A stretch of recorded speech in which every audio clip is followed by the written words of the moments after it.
Hello, I'm Dynast Amir.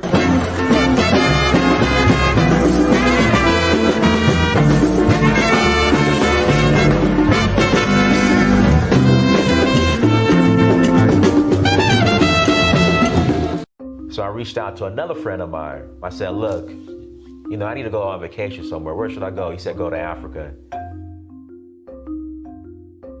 And not only am I gonna go, I'm going to explore a new country. So I went to Tanzania, South Africa, Namibia, Mali, Senegal, Morocco, Liberia, Namibia, Kenya, the Voodoo Festival in Ouida, Gambia, Togo, Cote d'Ivoire.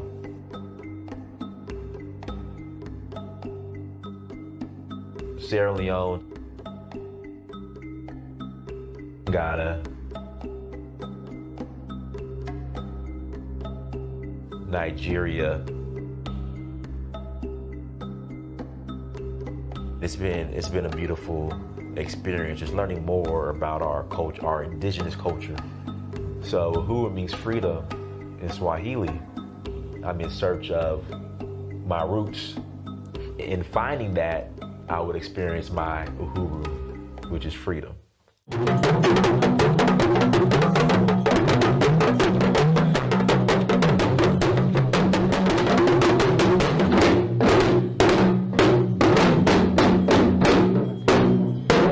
Till next time, Dynast Amir, I'm out.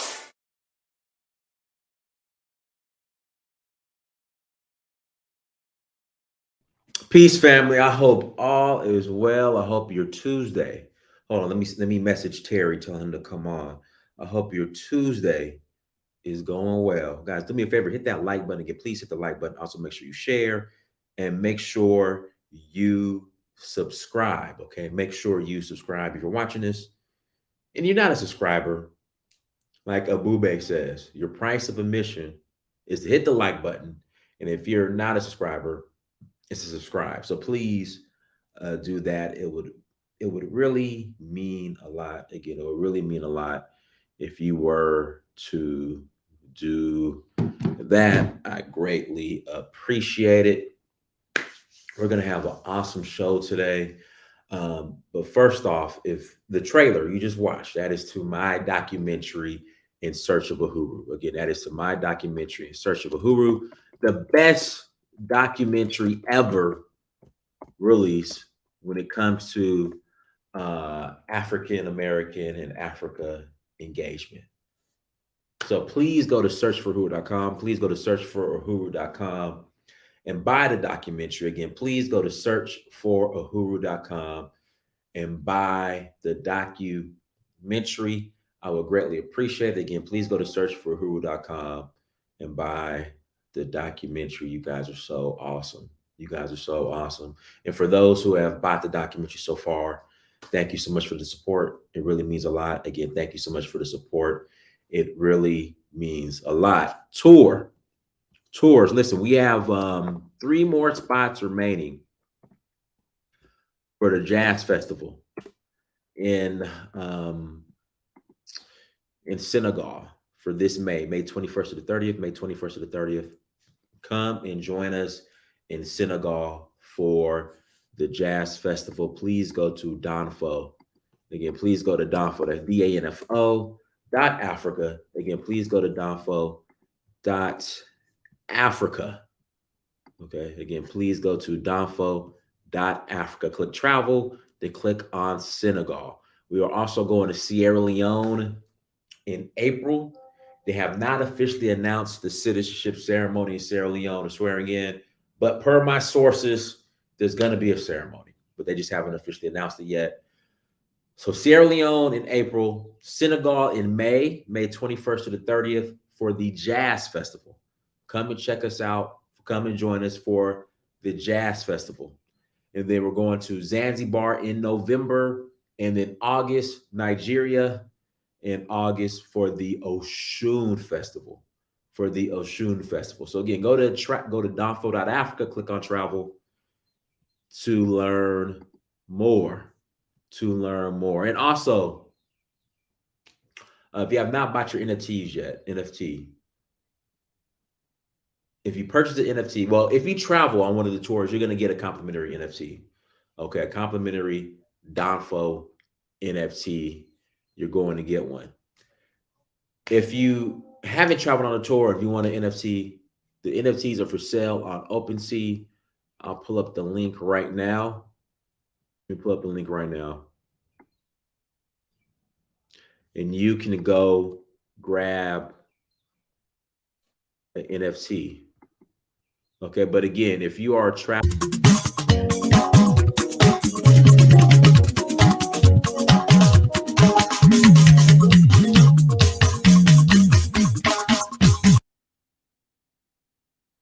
so again, the NFTs are for sale on OpenSea, and pretty much these NFTs are going to give you perks, Donfo perks. I guess that's the best way I can describe it. So, for example, in Senegal, I'm already planning it right now. When we do our group dinner, if you are in Senegal and you have an NFT, you're more than welcome to come and join us, or I'll do a separate like event mixer for people who have NFTs. So if you're on a tour, you're going to get a complimentary NFT. If not, you go to OpenSea and buy an NFT, and I will give you access to events that we host. So go to Donfo, DANFO.Africa, and then I'll put the link in the chat room for the NFTs. And I am releasing a new NFT probably Thursday. We're gonna go ahead and say Thursday. Might be tomorrow, but for sure on Thursday, I will be releasing a new NFT, new NFT drop. So let's wait for, in fact, what we'll do while we wait for Terry, we'll just go ahead and go to a commercial break. We'll jump to a commercial break early. So we'll be right back, family. We will be right back.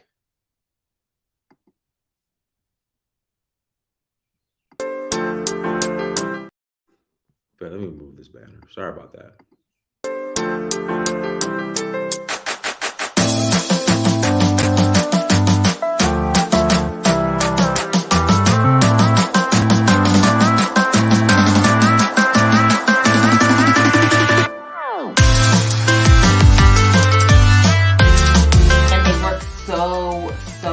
I really love this brand because first off, the products are quality. I have amazing hydration. You guys can see the shine. You guys can see the definition. Alexis here, coming to you with an awesome sale of 25% off when you use promo code UHURU25 at alexisfowler.com. I provide services like digital art, logo designs, packaging designs, web designs, social media flyers, and much more. If you're an entrepreneur with a business or a startup company, make sure you take advantage of this opportunity, getting 25% off when you use promo code UHURU25 at alexisfowler.com. Learn the ins and outs of IT and launch your IT career in just a matter of weeks with the help of Lifting the Veil IT Academy. I took Lifting the Veil Academy with subs. Took a while, but I'm here. I made it. I'm now an SSRS developer. I started on the 13th, making a rate of $48 an hour. Sign up for a free consultation and see where this industry could take you. To learn more, go to www.ltvacademy.com. That's www.ltvacademy.com.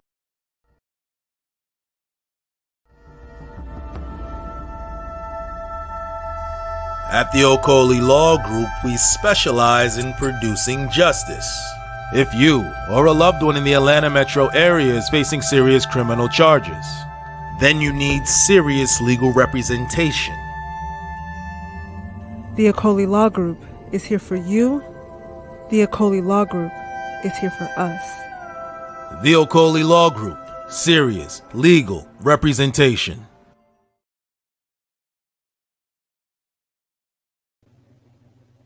Terry, I need your wife to comment in the chat, in the live chat. Live chat. Okay, Jennifer, the live chat. Yeah, comment in the live chat. Then I can mod her up. Okay. But everybody, we have our in-house comment. We have our in-house crypto specialist on today, brother Terry Ajayi. And we're going to be discussing how to build a truly African crypto project. Terry, I know you got a lot in store for us. Okay, I see you right here. I'm gonna mod her up now. I know you got a lot in store for us. So, but this is part 2. We'll see the first so a couple weeks ago. I don't think it was this title, but we kind of shifted into that. No, it was this title. Was this title? It was supposed to be another title, but you came up with this what title. What was the other title was supposed to be? It was supposed to be why every African needs to learn Web3.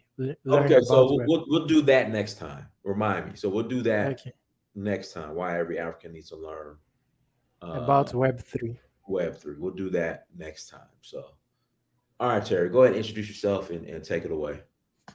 Okay. Okay, you've seen her comment already. Yeah, I see it. I'm gonna take care of it. Okay, thank you. No problem. Apologies for being late. My name is Terry, and my username across the internet is Surpassing Google. My ambition is the world adjusting mission of surpassing Google. And the reason I'm in the Web3 space or crypto is in my bid to surpass Google.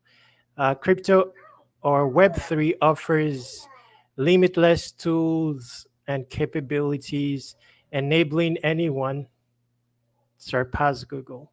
Now, the meaning of surpassing Google, I've written or documented on my notebook. So this is the first notebook in existence. It's not a book. It's actually a notebook to complement the books. So it contains the untolds about the crypto space and world adjusting information. And behind the notebook is the meaning of surpassing Google. So it's like a paradigm guarding all my projects and basically everything I do. And at the top, it says there is a growing rarity in the great men industry. We fix this rarity, we surpass Google. And at the next, it says removing all barriers to entry from everything good, that everything good may become available to anyone. And finally, abating hand-to-mouthism and half-humanism. So that's my definition and my mission at the same time. And to effect the things aforementioned, I will be using projects. So basically tools that we will get into the hands of people. And by their use of these tools, they will be empowered to surpass Google. So in this particular video, we're going to be seeing the incorporation of that paradigm in my projects, which I consider truly African. Now, the reason that we are going to be tackling my projects in this video is because we've done part 1 already. We didn't finish all that we're supposed to cover, but I'll kindly consider referencing the previous live stream that we did. It covered the same subject of how to build a truly African project. So today's video is going to be a case study of doing it, of actualizing the things we covered last.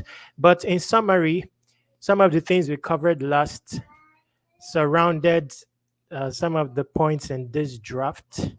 So we talked about what Africans need, things like empowerment, reward distribution, ownership. This is very key because in today's system of things, the Web 2 system of things, the money system of things, this system of things are not modeled to allow Africans any level of true ownership. Now, cryptocurrency and the Web3 space affords that possibility. Whoever made the technology of blockchain, if from the West have made a mistake and put an empowering tool in the hands of Africans, where it is put to use to the effect of empowerment. We talked about how the internet and everything in this system of things have been modeled to be predictive of people, particularly Africans, on the conclusion that they will pillage the reward pool. So if you look at the cryptosphere, there's usually a reward structure.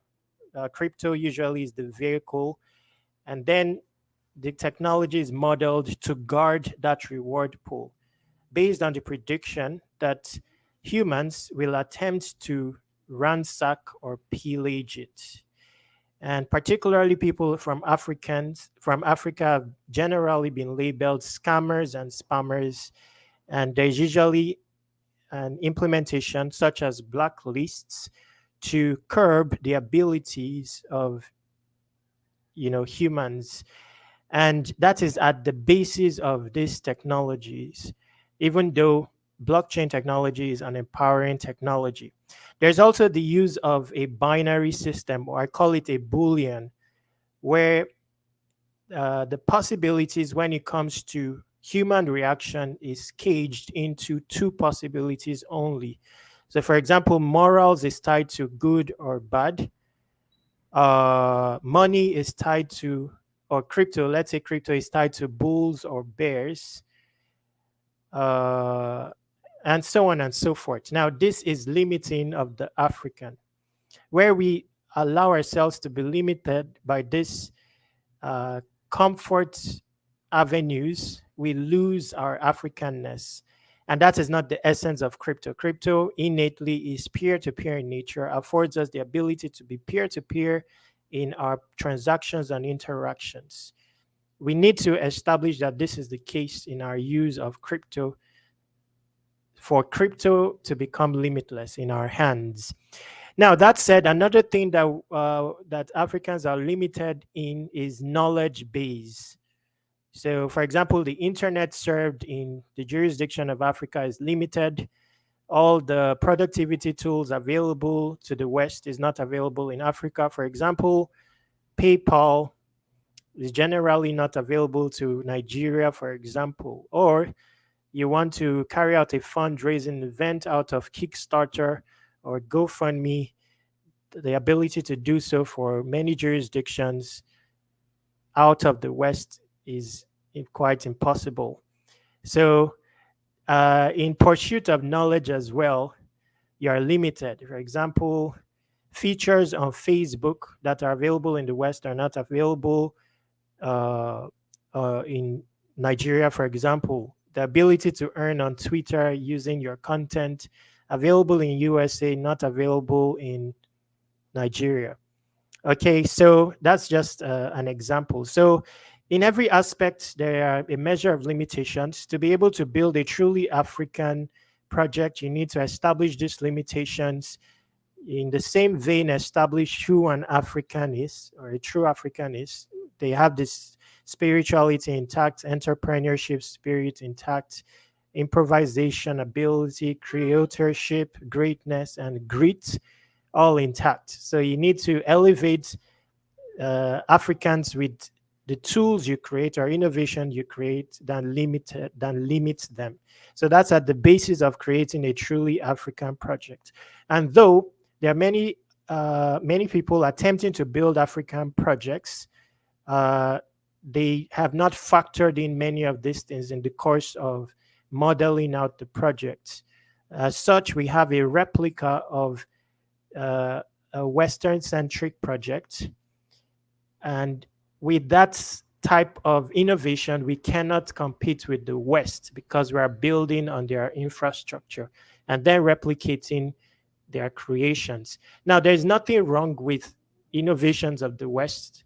We're just saying that there needs to be a representation of the things of Africa for the world to tangibly evolve.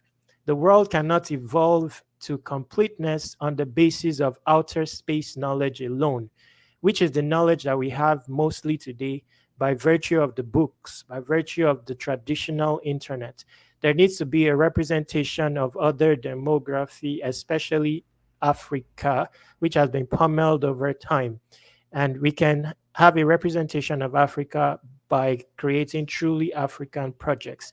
Now, crypto affords us the ability of doing so because suddenly, like I said at the outset, if the person who started out blockchain technology was from the West, in their attempt to create comfort tools for themselves, perhaps to escape governance and all that, they made a mistake and they created an African innovation. Because when you look at the mechanics or dynamics of crypto blockchain technology, it's all African. So I consider it a mistake. But it only becomes a mistake in fulfillment where Africans identify that a mistake has happened and take advantage of that mistake to empower themselves. So what do I mean? If you look at crypto, it's peer-to-peer, which is the African system of things. If you look at Africa today, even though it's regulated, has been strongly regulated over the course of time, the Africans have managed to maintain their identities. They have innate stubborn genes which transcend culture and regulation.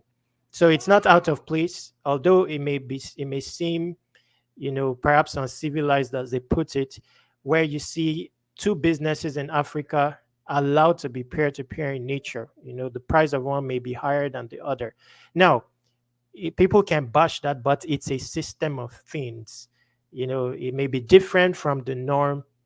It doesn't displace it as a system of things. So anyway, the blockchain technology is peer-to-peer in nature, allowing the human factor in a peer-to-peer ecosystem, because you're not wary of third-party authorization, of third-party permission. You are allowed to be a full-fledged version of yourself, to be limitless in your transactions and interactions. There is a human factor. In trade by barter, there is a human factor factored into the trade. Not everything boils down to money. So if you're human, if you are good with persuasion, for example, you may be able to effect an impossible trade. If you have connections or you have potential and the other person perceive it, you may be able to actualize an impossible trade. Or if the person is spiritual and perceives that you are empowered spiritually, it's possible for a barter to occur that is unimaginable, such as the exchange of a Ferrari, for example, for a Nokia phone. In crypto, it's like that. The pricing of crypto, anyone can decide its value. And then we have a price range that is unimaginable. Now, that said, there are other aspects to crypto that tells me that it's a very African, technology or innovation, but we'll just keep it at that. Now that we know that this is an African, favorable to African innovation, the question is, why are we not taking advantage of these limitless tools and building truly African projects, as many as possible? And there is a high likelihood that we dominate this space because this tool is now favorable to us. So that's the question, and that's what we are trying to solve. So at this stage, I'll encourage everyone to pay attention to this video. I'll be walking you through the modeling out of my own projects, and so that you can do the same. Now, if you have questions, you can reach me. I offer a free consultation on the subject of Web3. So if you are interested in building your own Web3 project and you are thinking of ideas, I'm very good with that. Or you have existing projects. And you, please help me leave a comment. you have existing projects, apologies for that, and you want to incorporate Web3 capabilities into it, and you're looking for advisory, I can help you with that. Also, if you are interested in learning about crypto, I'm developing 1,000 topics. I've drafted them out, taking you from the beginning of crypto till building your own crypto and NFT projects. And I've decided to put it on Patreon, so I've started uploading that. So you can follow the journey on Patreon. A link is going to be added to the chat. So let's go. I'm going to be talking about surpassing Google and the history to it, the incorporation of my paradigms into it. So one thing that is very important in building a truly African project is establishing your own Africanness. So to be able to build a project that has an inscription of your face or identity on it, that's where the problem lies.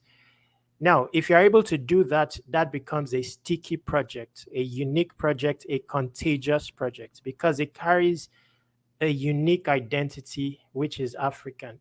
This identity has its own unique histories and stories.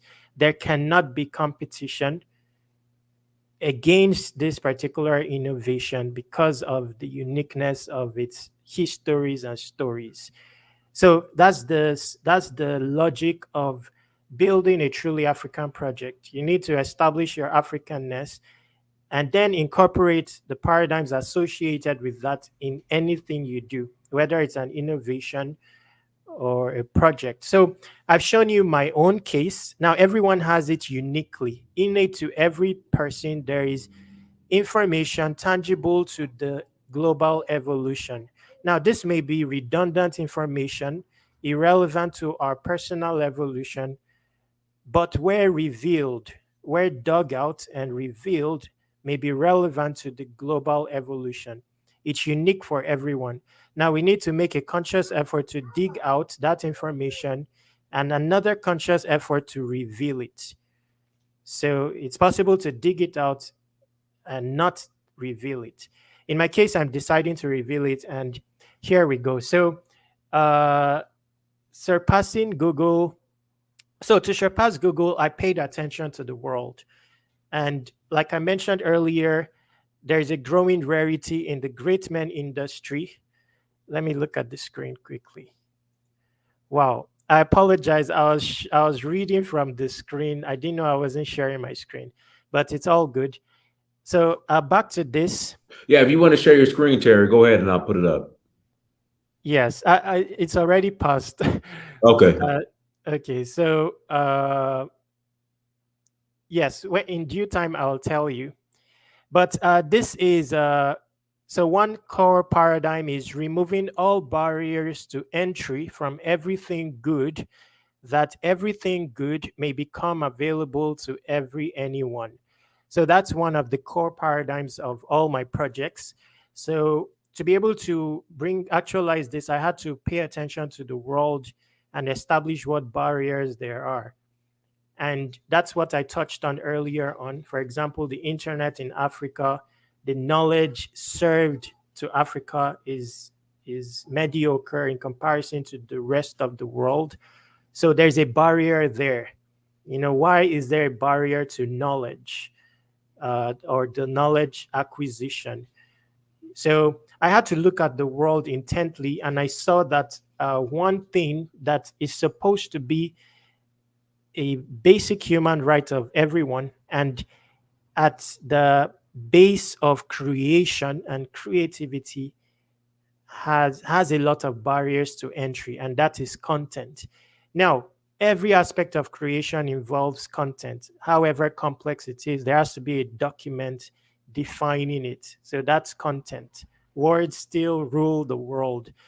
And to surpass Google, there has to be a domination of or a representation of Africa in that space. Now, this also factors in virality or traction. You know, how do we create a project that caters to billions of people, perhaps the entire globe, and at the same time enlivens, you know, the enlivens Africa as people. So I looked at Google in the course of doing all this, and you easily establish that Google has captured the world, dominated the world, and it did this with content.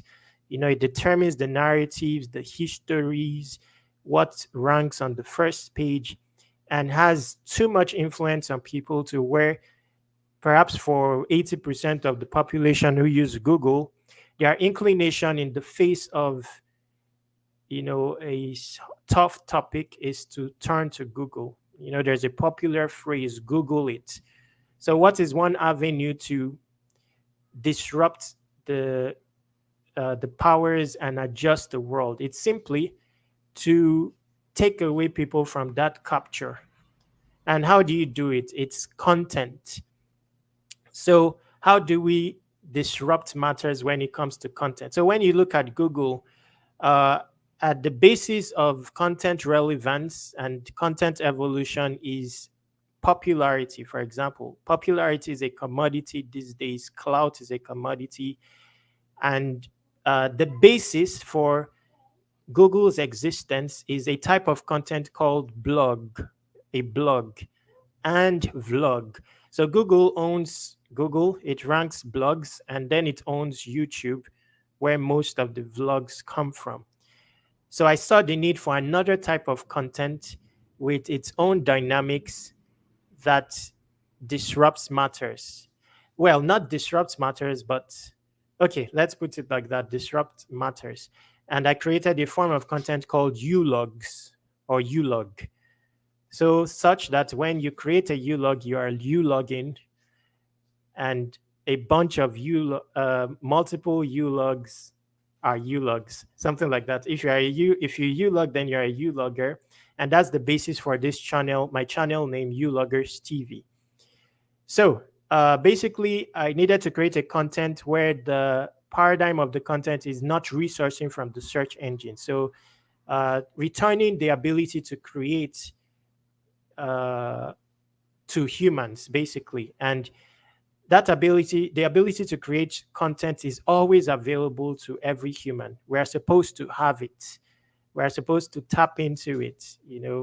It's always supposed to be our first resource when it comes to innovating. But we don't have it because we are wary of world standards. They will say that I'm not a blogger. A typical Nigerian is not confident as a blogger because he cannot speak English, for example, not their language or our language. And it has become the standard of literacy, even amongst Nigerians. If you cannot speak English, they immediately tag you illiterate, and there's an element of perfection that comes with a blog and a tendency to continue paraphrasing and referencing popular figures. It is not coincidence as such that the same content that has existed and has been of relevance on the first page of Google for ages stays there for ages. The reason is because, to be factual, you lose confidence in your own ability to create and reference a popular being such as a Warren Buffett or, as the powerhouse, and they have all the authority. They become authority in the space forever because Google gives them relevance based on how many links they get or popularity. So we need to adjust that, create a new form of content that returns the ability to create back to humans, elevate all aspects of content evolution, such as curation, promotion, and consumption. So remove all barriers to those aspects. So we are going to remove barriers to creation of content, curation of content, promotion of content, and consumption of content. Then the new type of content, ulogs, we now rank it on our own search engine called surpassinggoogle.com, based on a different measure.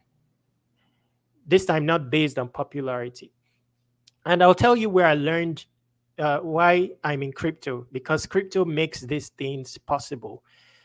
Before I found crypto or Web3, I didn't know the relevance of curation for example, because generally Web 2, there's no incentive given to curators. Generally, the prominent aspect of content evolution is the creative aspect, creation. But then in the Web3 space, I ventured into a social media platform that is Web3 centric, and I noticed that there is relevance to curation. So people that find quality content first and then upvote it to visibility before others. So I'll try to share my screen later on to explain that. So I'm just trying to. If you guys are watching this, please hit the like button. Again, please hit the like button. This is a very important discussion. Go ahead. Okay, thank you. Okay, so yes, so content curation. Okay, so like I said, there were barriers to entry when it came to content. So how I at the outset, so this is important as well. If you are building a truly African project, it needs a measure of study and case study and perhaps time. So all the things I'm saying, I've already done all this case study, fine tuning. So the concept of ULogging did not start out as ULogging. So when I found out that decentralized social media platform, I noticed that people were struggling with creating content. Then there was another factor, because like I mentioned, on that particular platform, there was a reward distribution. So authors of content, curators, they can earn cryptocurrency by creating content. There were guardians of the platform trying to prevent people from, according to them, pillaging the reward pool. So there was something called a downvote. Even though it was on a blockchain, the downvote can take away rewards from you. So let's say that you created content that is not of the blogging standard. And let's say at the outset, based on decentralized curation, people vote on it and it earns, say, $100. A certain whale can come and say, oh, this is from an illiterate, the grammar is not good, this doesn't constitute quality, and then downvote it and remove the entire rewards. Not only that, impact your reputation negatively, so that let's say you had a reputation of 50, which is high. With one large downvote, it can remove your reputation, turn it into -5, for example, and you are no longer visible on the platform. That is from a user interface perspective. Your content, of course, is still on the blockchain, so it's not totally censored. And you can also find that content on other user interfaces, but the damage has been done. Your reputation is negative, and you lose confidence. Many lose confidence. So they usually come to me in the chat and say, oh, what can I do? It's a struggle.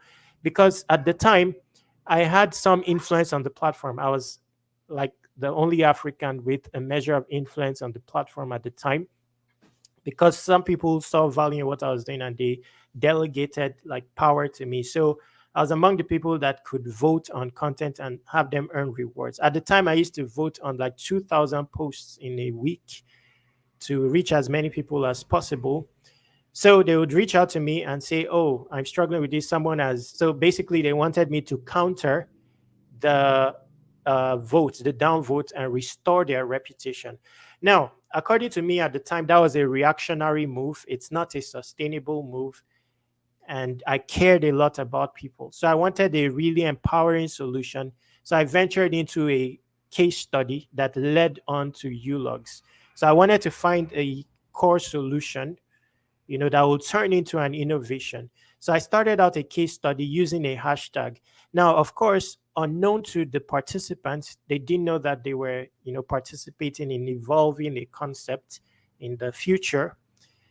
So I started out a hashtag. I called it hashtag untalented. Not to say that people are untalented, but to give them a space where they could create content that doesn't have that perfection element, at least for a start. be as expressive as possible, and that is innately African.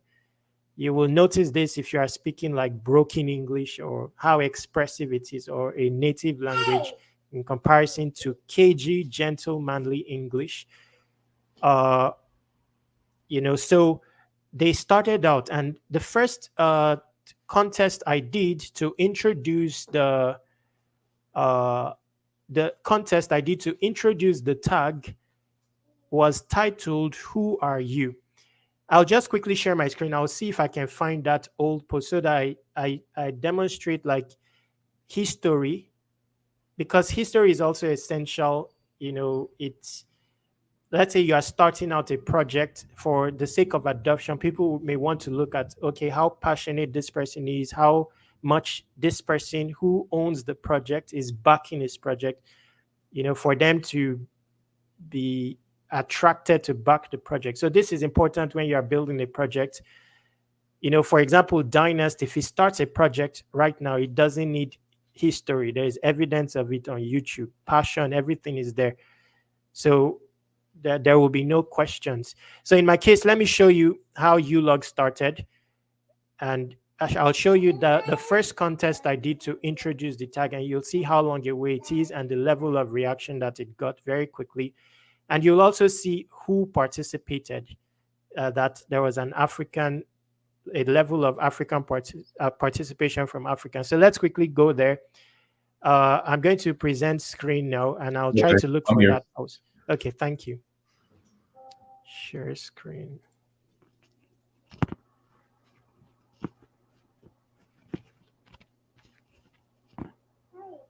Okay, I'm sharing it now.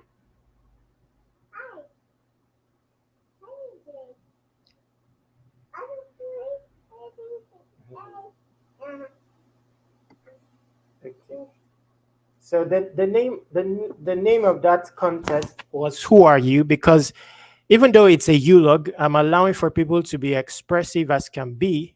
There was a directional element. So it's not just content based on facts, but it's content modeled to elevate your creativity, enable you tap into your innermost self, and to reveal new use cases for content that have not been explored fully. I'll touch on that later on. That's very powerful. Use cases for content that the rest of the world don't know about, but a true African knows about. So let me look for that.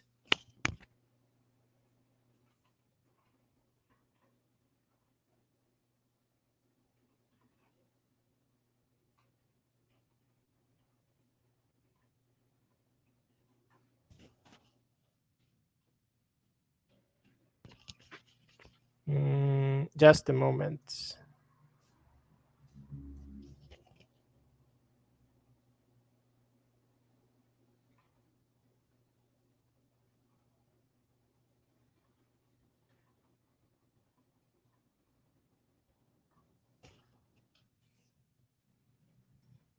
Who am I? Okay, so these are people participating. You'll see there are many entries, but I'm looking for the introductory post. Let me assume that this is it.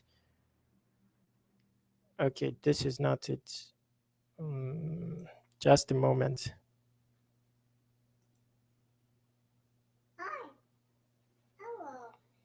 Wait.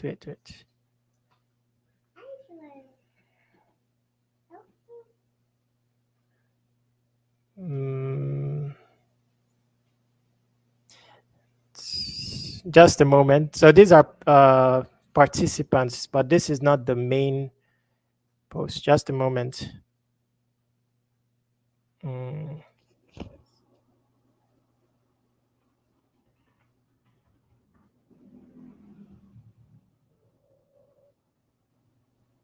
Just a moment. So am I?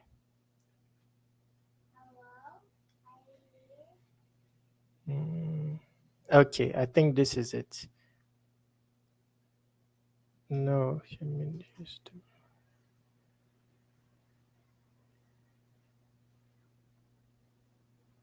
So Steamy untalented, quick update, the human behind the Steamians 5 years ago. Just a moment, this is not...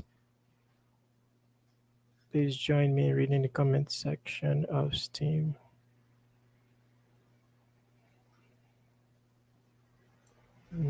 Spoke of the existence.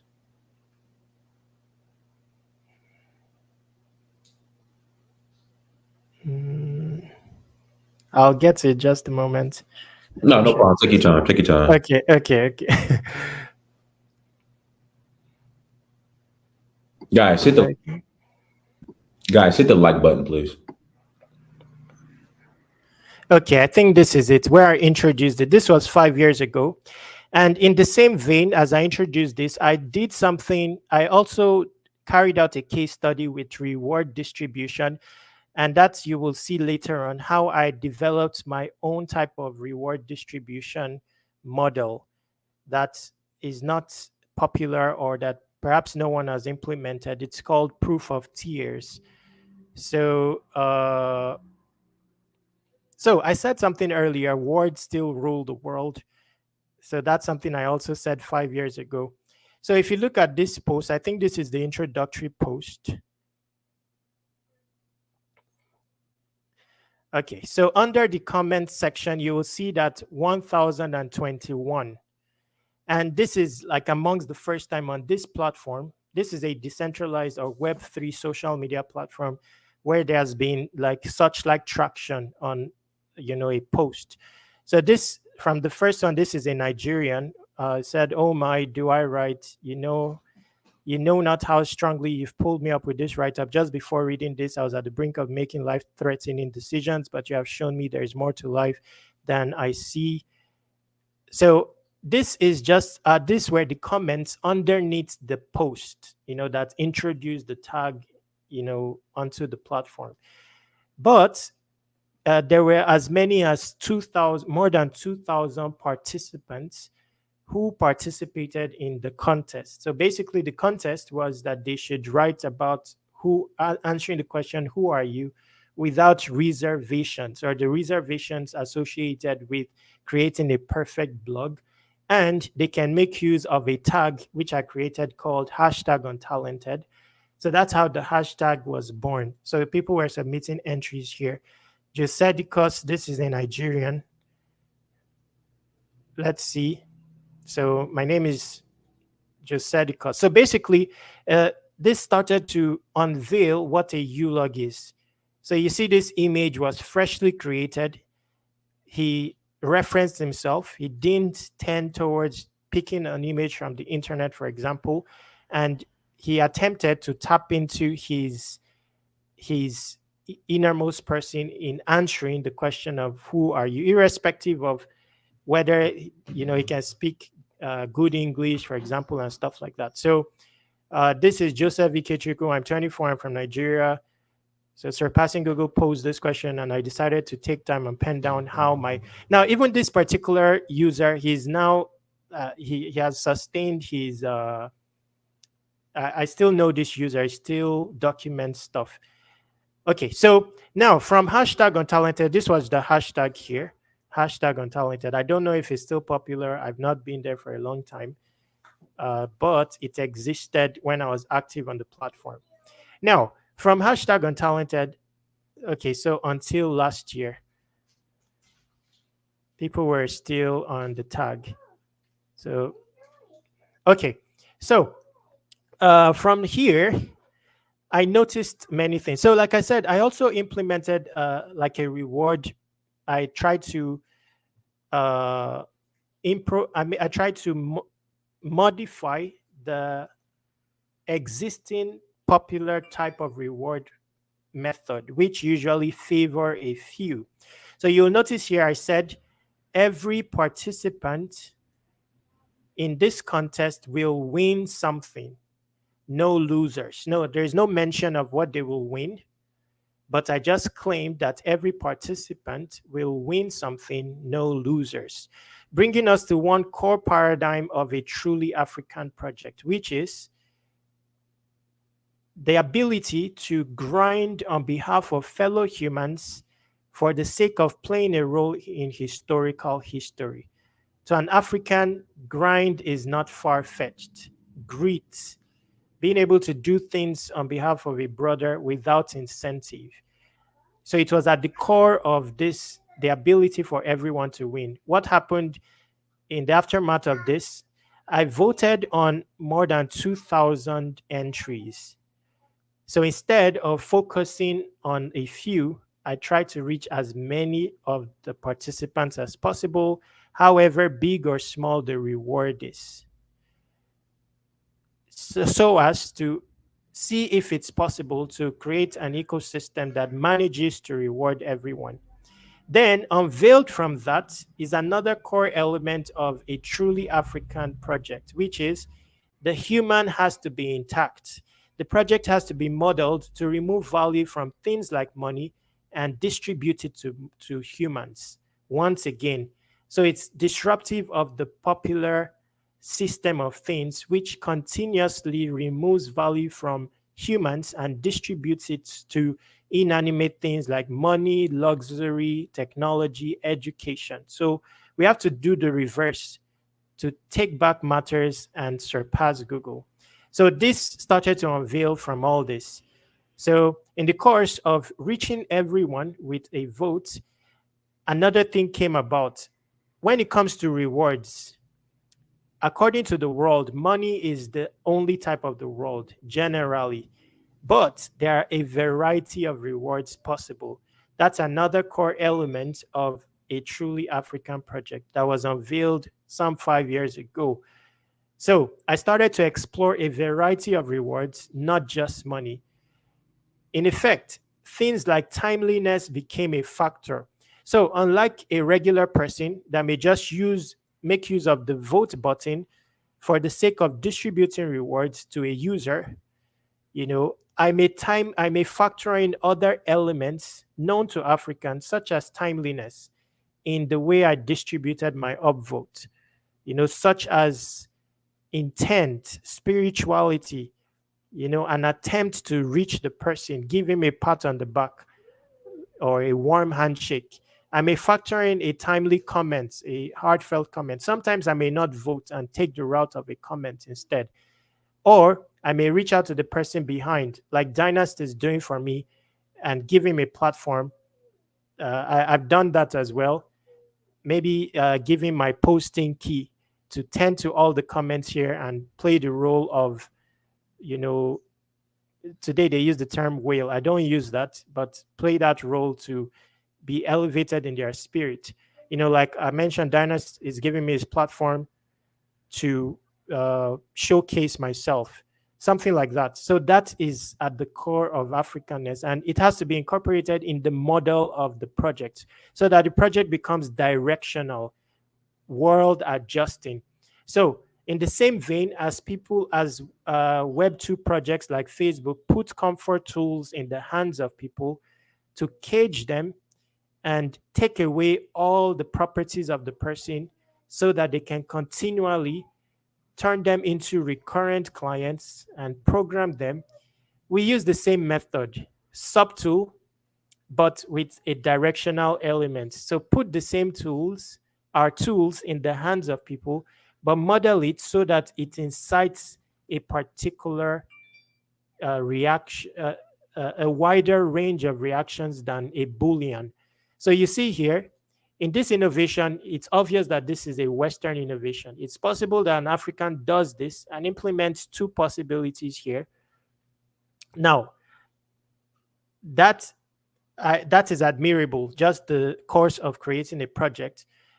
But if I was to build a project, I'll consider perhaps 3 options or 2.5 options than just 2. Because in the event of an upvote, for example, if I upvote this post, there's no way of capturing my essence inside just the jurisdiction of an upvote or a downvote.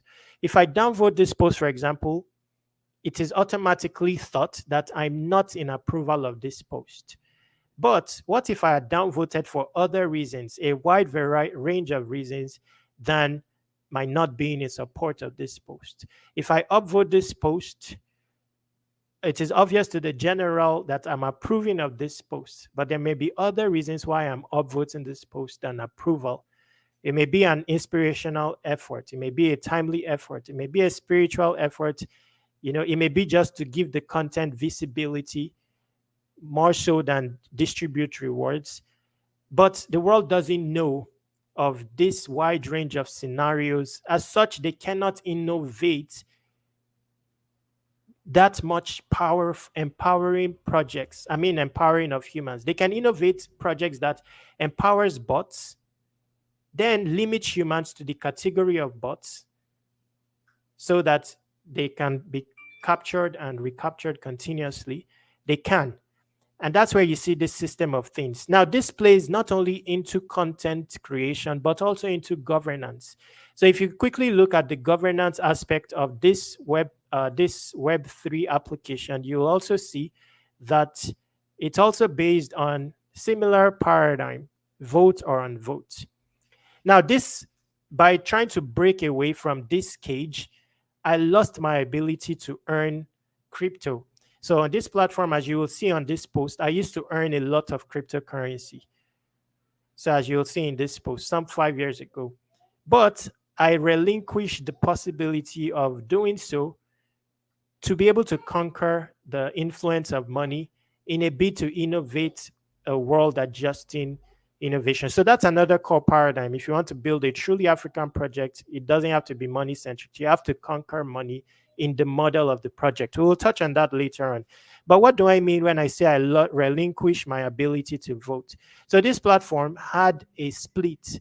The reason for the split is, once again, the governance of this platform is based on a vote and an upvote. So let me try to show you the validators of this platform. Where can I find it? Okay, so they are called witnesses. And you will see here, even though it's just one button, the reverse of this action is removing an upvote. Now, by removing an upvote, it's as practical as a downvote once you've taken the action of upvoting. Now, basically, when you upvote this and you have a large stake on the platform, their ranking increases. And when they are highly ranked, they take part in governance decisions that can make changes to the blockchain. So what happened? Because of this KG possibility, this blockchain was taken over before they tried to tweak parameters to deter such possibility at the initial stage. Because of this Boolean-based governance system, it was possible to take over this chain. And in the event of the split, I used that opportunity to break away from this KG stuff so that I can build without limitations. So what used to happen, like I mentioned, there used to be downvotes. So when the chain splitted, instead of me supporting one chain, I stayed on both chains. And then the people of either chain wanted me to take sides, else I would lose support. And I did not take sides. I stayed on both. The reason I did so is because I was trying to build my project, and I didn't want a case where I'm limited in my capacity to build. I have to think, oh, what will Steamy do to my audience? Perhaps they will start downvoting my audience, when in reality, I'm building something for the entire globe. So I had to relinquish the ability to earn, to further. One second, Terry. Hey, Jonathan, when will the African crypto start, and where can I buy it? Hey, Jonathan, I'm working on starting a DAO, which is a decentralized autonomous organization where we can invest in African, Web3 based projects. I'll keep you posted. But go ahead, Terry. Yes. And again, if you want ideas on African related projects, I can help with that. There are so many possibilities. Like, it's just mind blowing, so many possibilities with that. So you can also reach me if you want something like that, at least for the conceptualization stages, So yes, like, I relinquish my ability to earn. If you look at my account right now, And one, I got to give a disclaimer, guys. This is not financial advice. Please do your own research. Please do your own research. Okay, go ahead. Okay, yes. So crypto is not, superficially it has been declared as finances, but it's not. It's actually Web3. That's why in the next video we'll talk about that, why everyone should learn about Web3, so that you'll see the role crypto plays leading up to a new internet. So the narrative associated with crypto, is not the correct narrative, and that's adjusting currently, because you'll see a shift towards the Web3 narrative that's not money centric. Okay, so now let's advance so that we can cover a lot. So from untalented, so you will notice here that I don't earn anymore, because there's something called, people actually follow the blockchain too.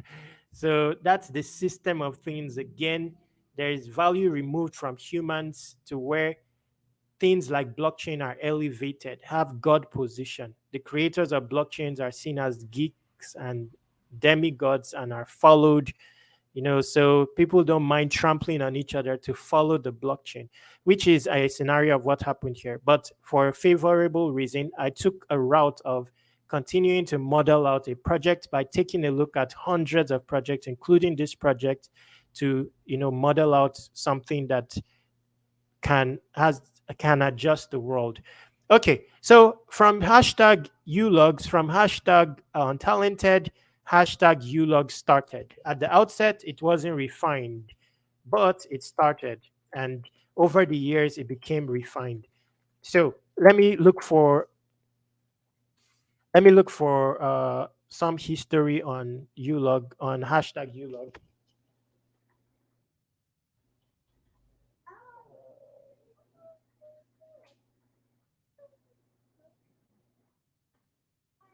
So let's start here.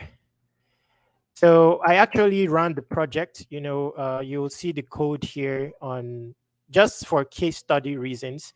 And there was interest when I started it out. This was 4 years ago. Most of the contribution was from random programmers who liked the project. So this is the code. And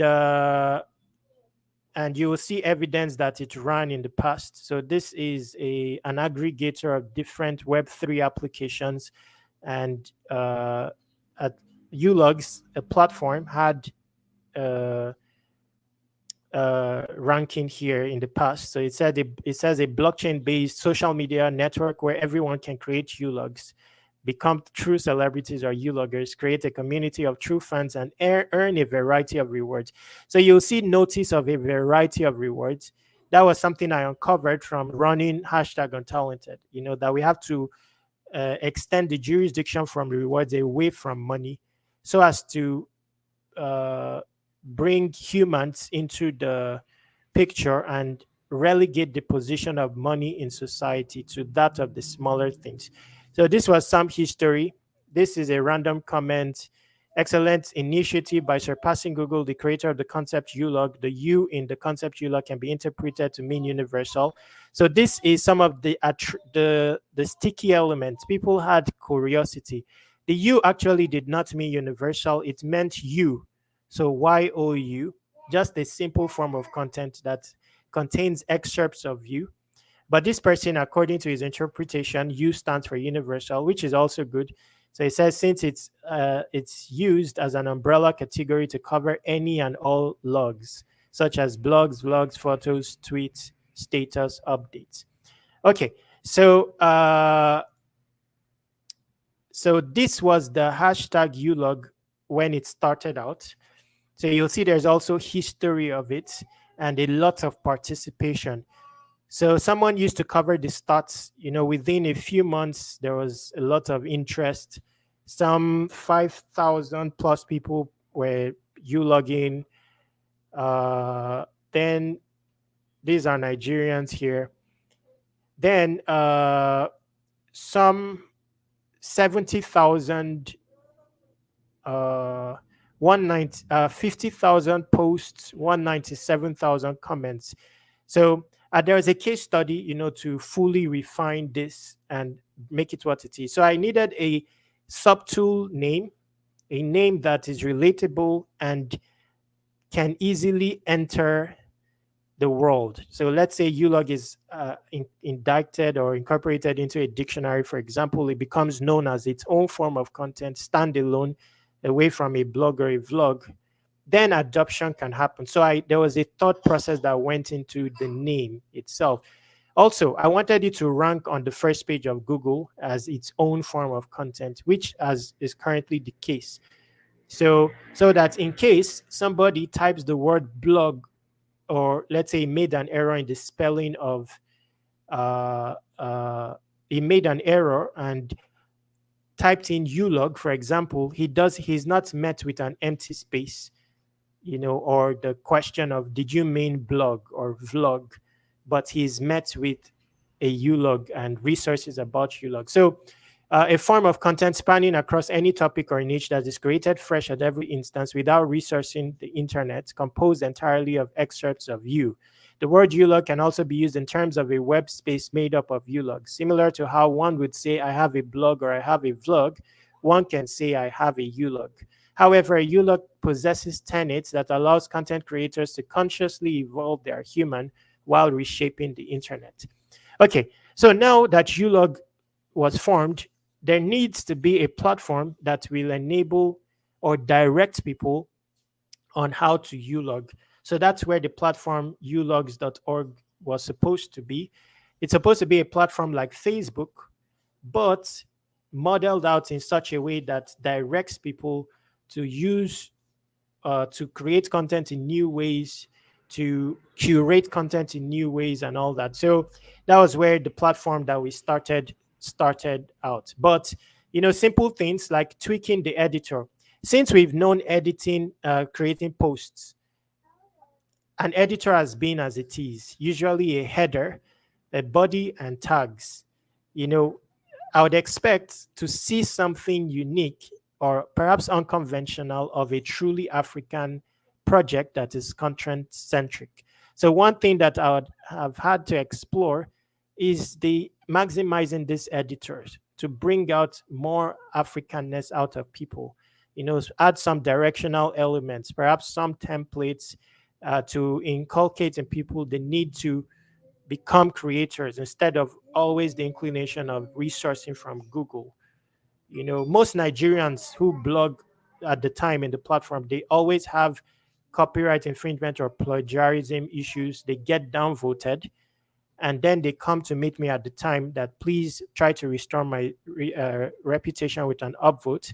So I needed to find out a solution such as this where they can evolve, make use of content, human activity, always readily available, exhaust it as an avenue to evolve with consciousness. So that brought us to a very salient aspect of all my projects. It's called mining the human. Mining the human. So this is something that we don't mine. We usually mine every other thing, such as gold, such as knowledge, every other thing. But we don't mine our human. We don't evolve it, dig of it. And there are many excuses to do so in the tools that we use every day. The question is, are we conscious that these tools are effective for mining the human? So if you are not conscious of that, then we will not be able to use these tools as such. Then we need a tool that directs us to do so. So this is very important. Then proof of tiers. This is at the basis of proof of tiers, which I'll discuss later. So basically, the reward structure of all my projects will attempt to reward proof of tiers. I'll show you that later on, how proof of tiers became a thing, how we evolved into solving that, because the puzzle, it wasn't clear at the beginning. I knew that we're going to reward proof of tiers, but I didn't know how to prove the tiers. So that's very interesting. We'll see that later on. But yes, so create a platform. Hey, Terry, I'm gonna use the bathroom real quick. Okay. But go ahead. Okay. So going back. Okay, so ULogs, by ULogs, we attempt to remove barriers to entry from content creation, content curation, content promotion, and content consumption. So, what do I mean? When content it carries a U element, it captures even your hassle, your errors, it becomes relatable content, easier to consume, as such, easier to curate, and then easier to promote. So a case study to that is there was a particular programmer that used to contribute code to my platform at the time. Now, all the programmers that did so, I encouraged them to ulog about their code contribution. Typically, they don't. They just contribute code and that's it. They get a pay and that's it. But I encourage them to adopt the art of ulogging about programming. Suddenly, on that basis, programming became a less complex avenue. People can suddenly curate, promote, and consume posts about programming because this type of content, unlike a blog or a vlog, carries a human or you element. You know, if someone that doesn't know anything about programming goes to a publication and everything he sees is complex codes, he's likely to turn away. Now, he loses his ability to curate content, which is supposed to be a readily available activity to him because of the complexity of the, or so-called complexity, because nothing is actually complex. You know, many things are just made complex to make it a commodity where humans are clients. So he loses his ability to curate, and by losing his community ability to curate, he loses his ability to even consume the content because it's too complex. There is no human element. As such, he loses his ability to curate that content and also loses his ability to promote content.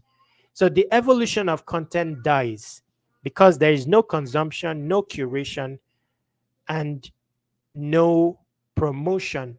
Also, the basis of a blog is commodity centric. These days, clout is a commodity. So people write a blog with a perfection element to target an audience. Perhaps they will earn from the blog. Same thing for a vlog. You know, some people lose out on who they are to fit the, popular demand. As such, there's no reality to content. Now, on the basis of a blog or vlog, we also lose out on revelations. That's why African history and knowledge have not been documented. There is no representation of it or strong representation of it across the internet because because of the perfection element of a blog, lose out on the ability to document the themes of Africa. According to standards of a blog, a vlog needs a classic camera, the perfect face, according to people.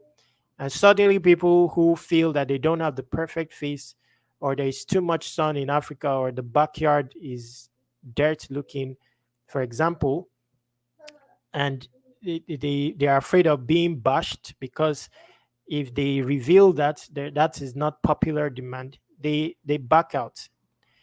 So they start to be inclined towards creating a blog which isn't reality, and then there is no revelation.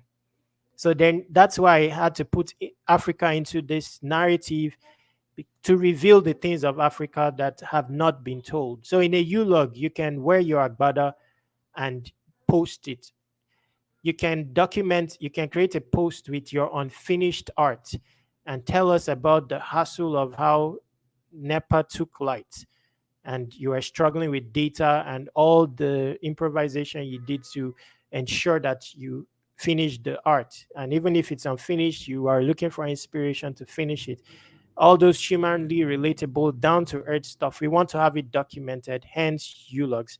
Now, like I said, when I started ULogs, there was a lot of adoption. It was sticky. There was a curiosity element. Some people thought that people were making errors. They would ask, oh, what is a ulog? Did you mean to say vlog or did you mean to say blog? then they will find out that, oh, this is its own type of content. Some people liked the concept just because it's simplistic and relatable, and they don't have to think of blogging ideas or posting ideas like they used to with a blog. Every time you have to brainstorm the new. Yes. And so now that is one industry that needed to be tackled. I'm going to end up with the other industry, which is the freelancing industry. So there are three industries altogether that I intend to tackle, remove all barriers from, so that these industries become readily available to anyone. And that's the route to surpassing Google. So the next industry that I'll be tackling is the freelancing industry. And again, I'll tell you how I managed to incorporate African paradigms into it, take us back in time to the African system of things, all incorporated into the model of that platform. And then we'll go on to the third one, which is to tackle the programming industry. And the name of that project is called Macro Hard. It's the opposite of Microsoft. Okay, so let's jump into the next category. And the next category is the gig economy. So in the course of setting out to enable everyone surpassing Google, I saw what the limitations are. All we need is empowerment to build a noble dream. So Africans in general, we have aspirations, ambition, very high levels of ambition, and dreams. So noble dreams. So the path is to enable everyone to build their noble dream. Now, to incite people to start looking in direction of building projects, first off, you need to tackle the first outlet for creativity, which is content. That is always readily available. These days, you have a phone always with you. You can always type in content. There has to be no limitations to that. However, you need to be conscious that content creation is an avenue or excuse for you to evolve your human, to tap into your creative powers. Now, the moment you continue to ulog, without always inclining towards Google for resources, you create stuff, you now tap into your creativity element. Now it is time to build a project, but you experience limitations. There are many limitations when it comes to building a project. So I have a side project that I was working on. It's called Human Pad. So this is supposed to be or will be a human pad, human-centric, human-backed launch pad for all humans. So one of the limitations when it comes to this is dope, Terry. Yes, thank you. It is. So Terry, is that your wife? Who was that up there in the picture on top? Yes, this is my wife. This is surpassing Google, Lena. Everybody, shout out to Terry's wife, everyone. Shout out to Thank you very much. Let me unshare my screen. Let me show you my daughter. She's very stubborn. Since we've seen Mansa. Let me unshare my screen. Let me quickly show her. She doesn't rest, and this is 4:58 a.m. Hey. She's laughing. She's very stubborn. She doesn't rest like all night. She's going to cry. Okay, I'm going back to sharing my screen now. Okay, thank you. Okay, so so one of the limitations when it comes to building a noble dream is, I even spoke to a Nigerian today for 2 hours, and the moment you ask about how you want to build a project, the first thing that comes that is announced is, oh, money. I don't have money. I don't have the know-how.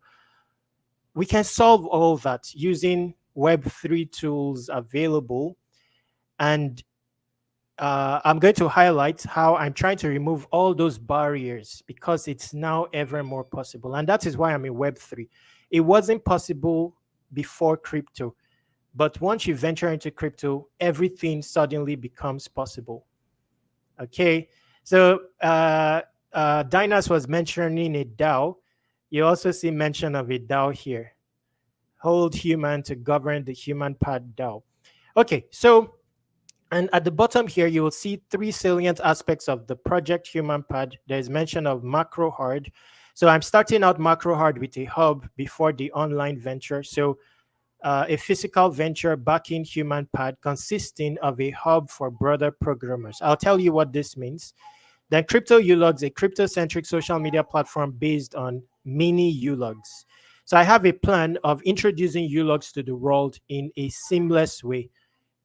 Starting with a platform similar to Twitter, where it allows short form content because that is nearer to a Ulog and that will start the motion. Then Human Pad is a human-centric, human-backed launch pad for crypto and non-crypto projects. So you will notice that in all my projects, I try to remove barriers. So typically, a Web3 launchpad will tackle crypto projects, but I'm also incorporating non-crypto projects. So you'll understand this as we talk about the gig economy. This is relevant to that discussion. So one of the issues with most projects is funding. So one thing that we need to remove barriers from is funding. So we've already started the motion by relegating the position of money in society with the concept of ULOGs, but we have to take that a step further. So looking at the gig economy, now someone wants to build a dream. One of the issues he has is money. Now, suddenly in the crypto sphere, you can create money, but particularly you can create money that has your identity inscribed on it. Now that's powerful because it tells you that the problem of money is solved. But besides that, let's pay attention to our existing resources, which is always available. First of is we are very human. The next of is other humans. Many times we don't look at that as a resource and exhaust it or explore it fully. We always jump to the end complexest solution, which is money, and leave the first simplest solution, which is we or humans. So we need to exhaust that in the next project. Now that project, I don't know if I have a prototype of it, but it existed as well. So people like the concept. It also had contribution for programmers. In fact, the first person that built this was a Nigerian, but then someone from UK saw the platform and said that he can enhance it, the UI, and he built it all over again. But I opened it up for case study, but it closed it again because, like I said, I have health issues and I struggle with that. But originally the name of the platform was Steam Gigs, but it has evolved and the name is going to be Every Anyone in the future. But let me see if I can find maybe like a picture of what Steam Gigs looks like in the past. Just a moment. Yeah, so you'll see me when I was building, I would write the algorithms. I'm not a good designer or anything. So I would normally use just Paint. So me, I don't have limitations when I'm trying to build. Even though I don't have the capacity to, I will deal with it as if I'm limitless, exhaust the resources I have. So maybe I don't know Photoshop. That will not stop me from using Paint. So you'll see that I use Paint, just the Paint we have on our PC, to draft this out. You'll see, and you will see that there are many, at the very least, I will talk about my project continuously, the drafts of it. You'll see this is a random person with Steam Gigs showing. This was the first person that built that contributed to the project. His name is Jalasem. Before and this is all the code is open source. It's actually on GitHub, but yeah, so this is the rebuild of it. So someone from UK was the one that remodeled the site and built this new UI because he's more of a designer. Oh, I can't find the post.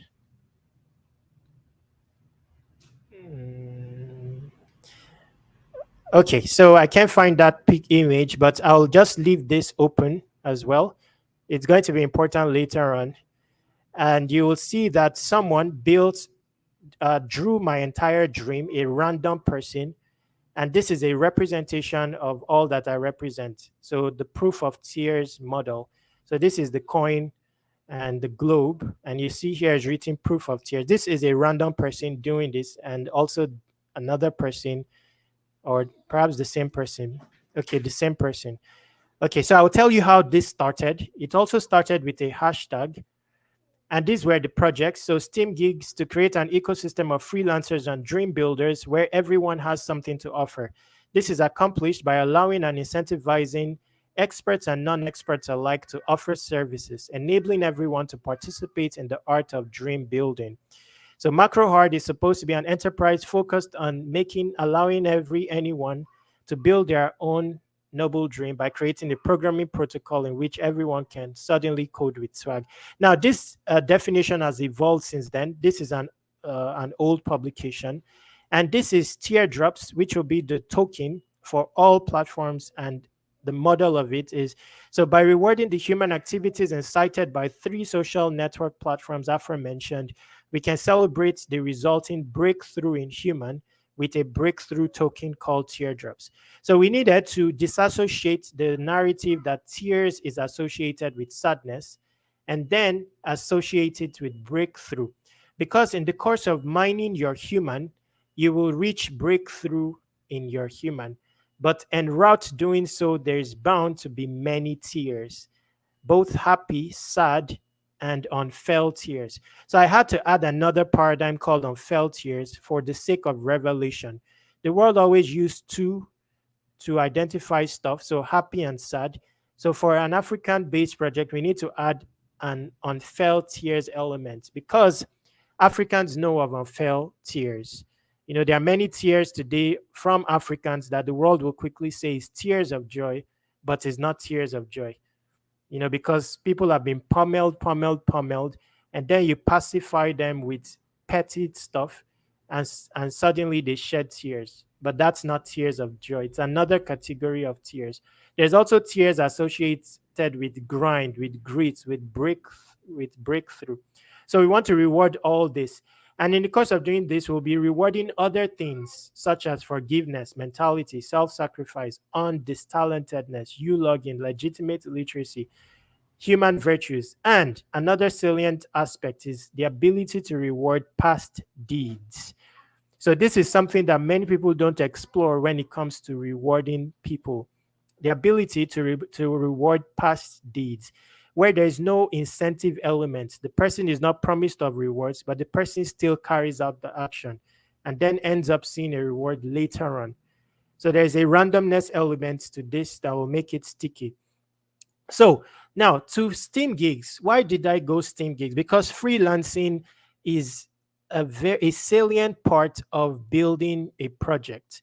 So now let's say you wanted to build a project, you don't have money or too much money, or no, you have some money. The typical route is to go to a place like Fiverr and get someone. No, you don't have know-how, but you have some money. The typical route is to go to Fiverr and get someone to avail of a gig on Fiverr, such that the person offers you the service. But there's a limitation there. A platform like Fiverr cannot service the entire globe. It's modeled to service a few, especially experts.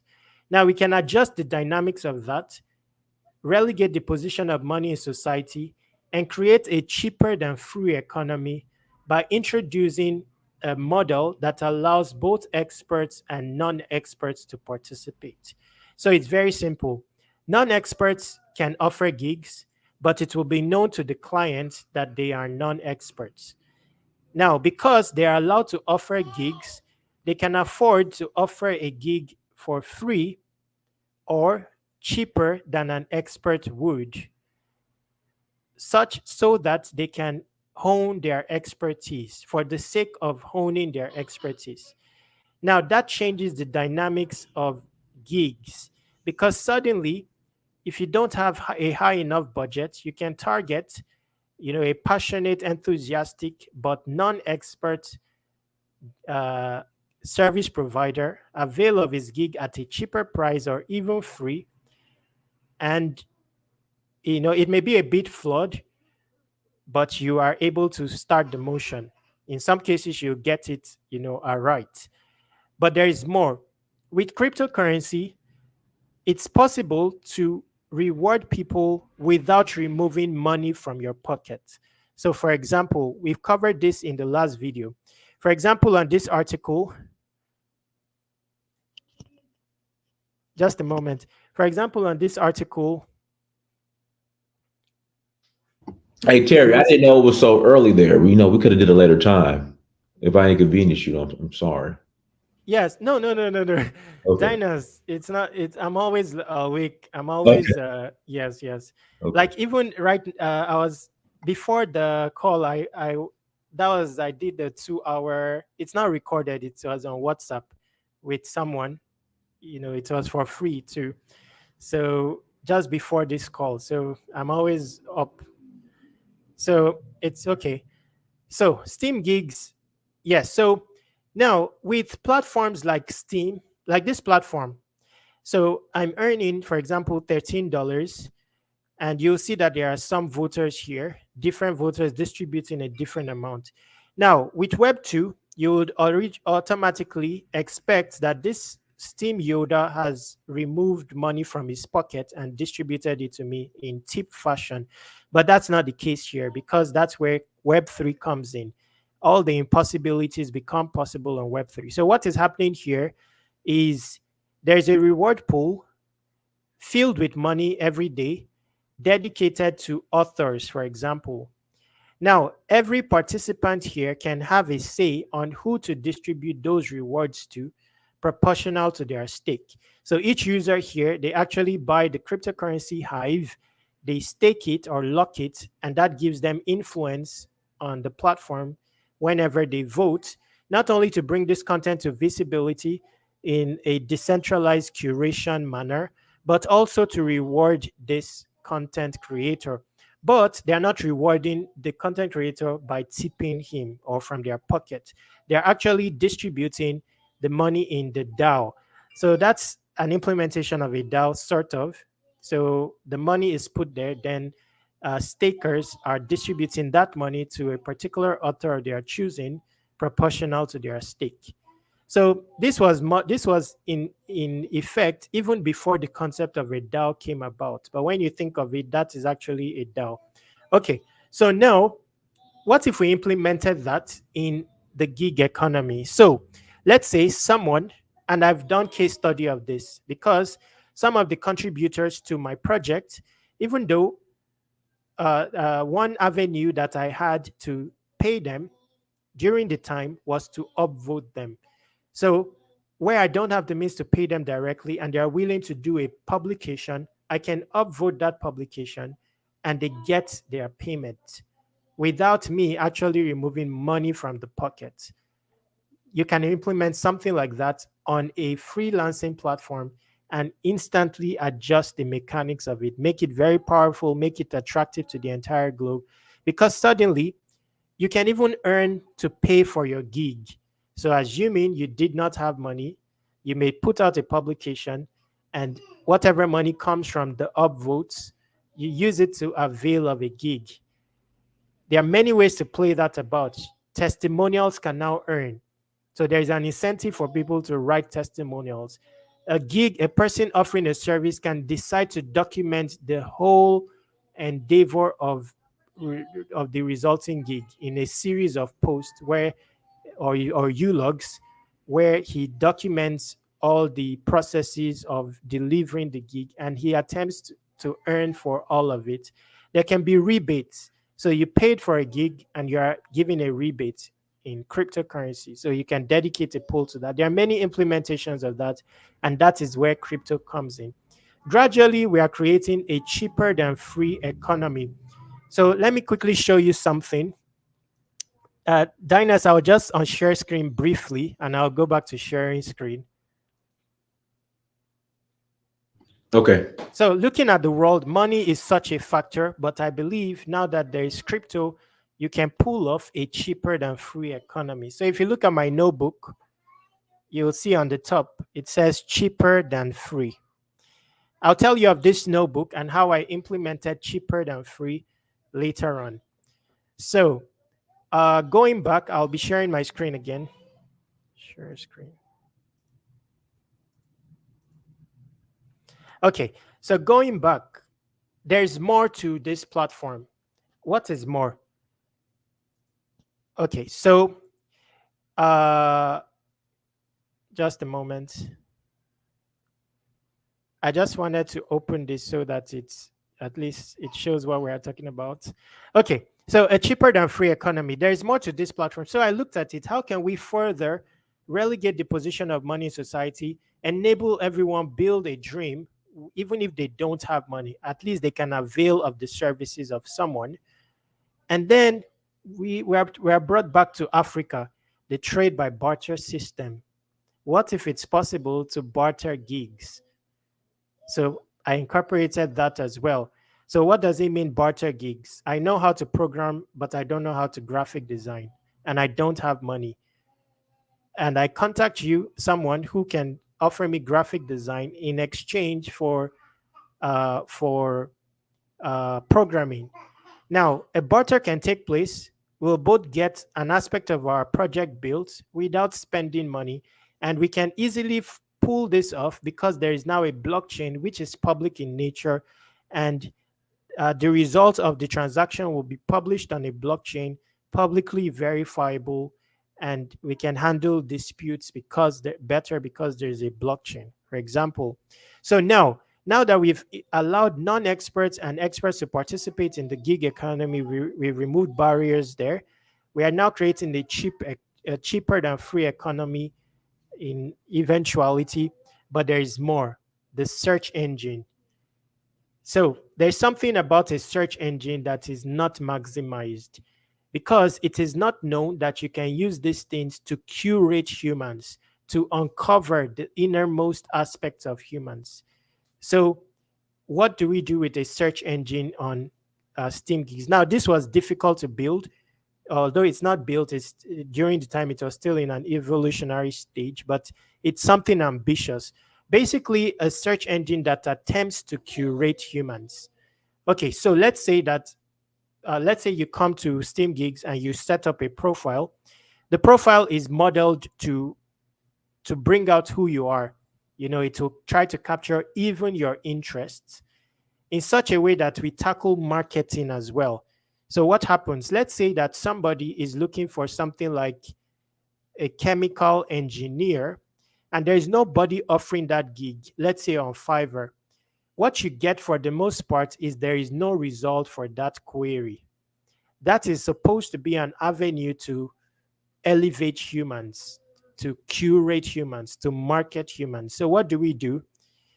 When people fill up a profile and we are able to get their interest, and somebody, even though he is not offering a gig at all on the platform, but has the interest chemistry, instead of just going, oh, there is no result for your query, we can offer you a series of people that have chemistry as an interest, and then implore you, perhaps with an alert, that why not contact this person and invite them to publish a gig. Now, what does that do? It helps with marketing, but it also curates and elevates people. It's also a directional element. Let's say that person takes the next step, contacts the person and says, oh, I noticed that you have an interest in chemistry. Would you mind putting up a gig, or consider putting up a gig? I implore you to, be confident about it. And suddenly we have people that didn't look at that aspect of their creativity as a thing, implored to do so. So there's always a directional element in it. And like we mentioned earlier, always a removing barriers to entry. So it's possible to use search queries to the effect of curating humans, connecting humans in a more prominent fashion than always showcasing experts or popular humans or geeks. We can uncover and reveal the powerfulness of every human with all this. So something I have a venture that that's why I rented the hub, but I've not been able to open the hub like I planned. But I wrote a document of like 60 pages for this hub that I was renting. And basically, I looked at one aspect of most businesses, which is also affecting the digital space, and it's a venture that one can explore. Create a model and then like a franchise of it or replicate it on in different businesses. It's basically maximizing space. Like I featured the editor earlier. Like this editor, it looks very simple, but it's not maximized. It's actually basic.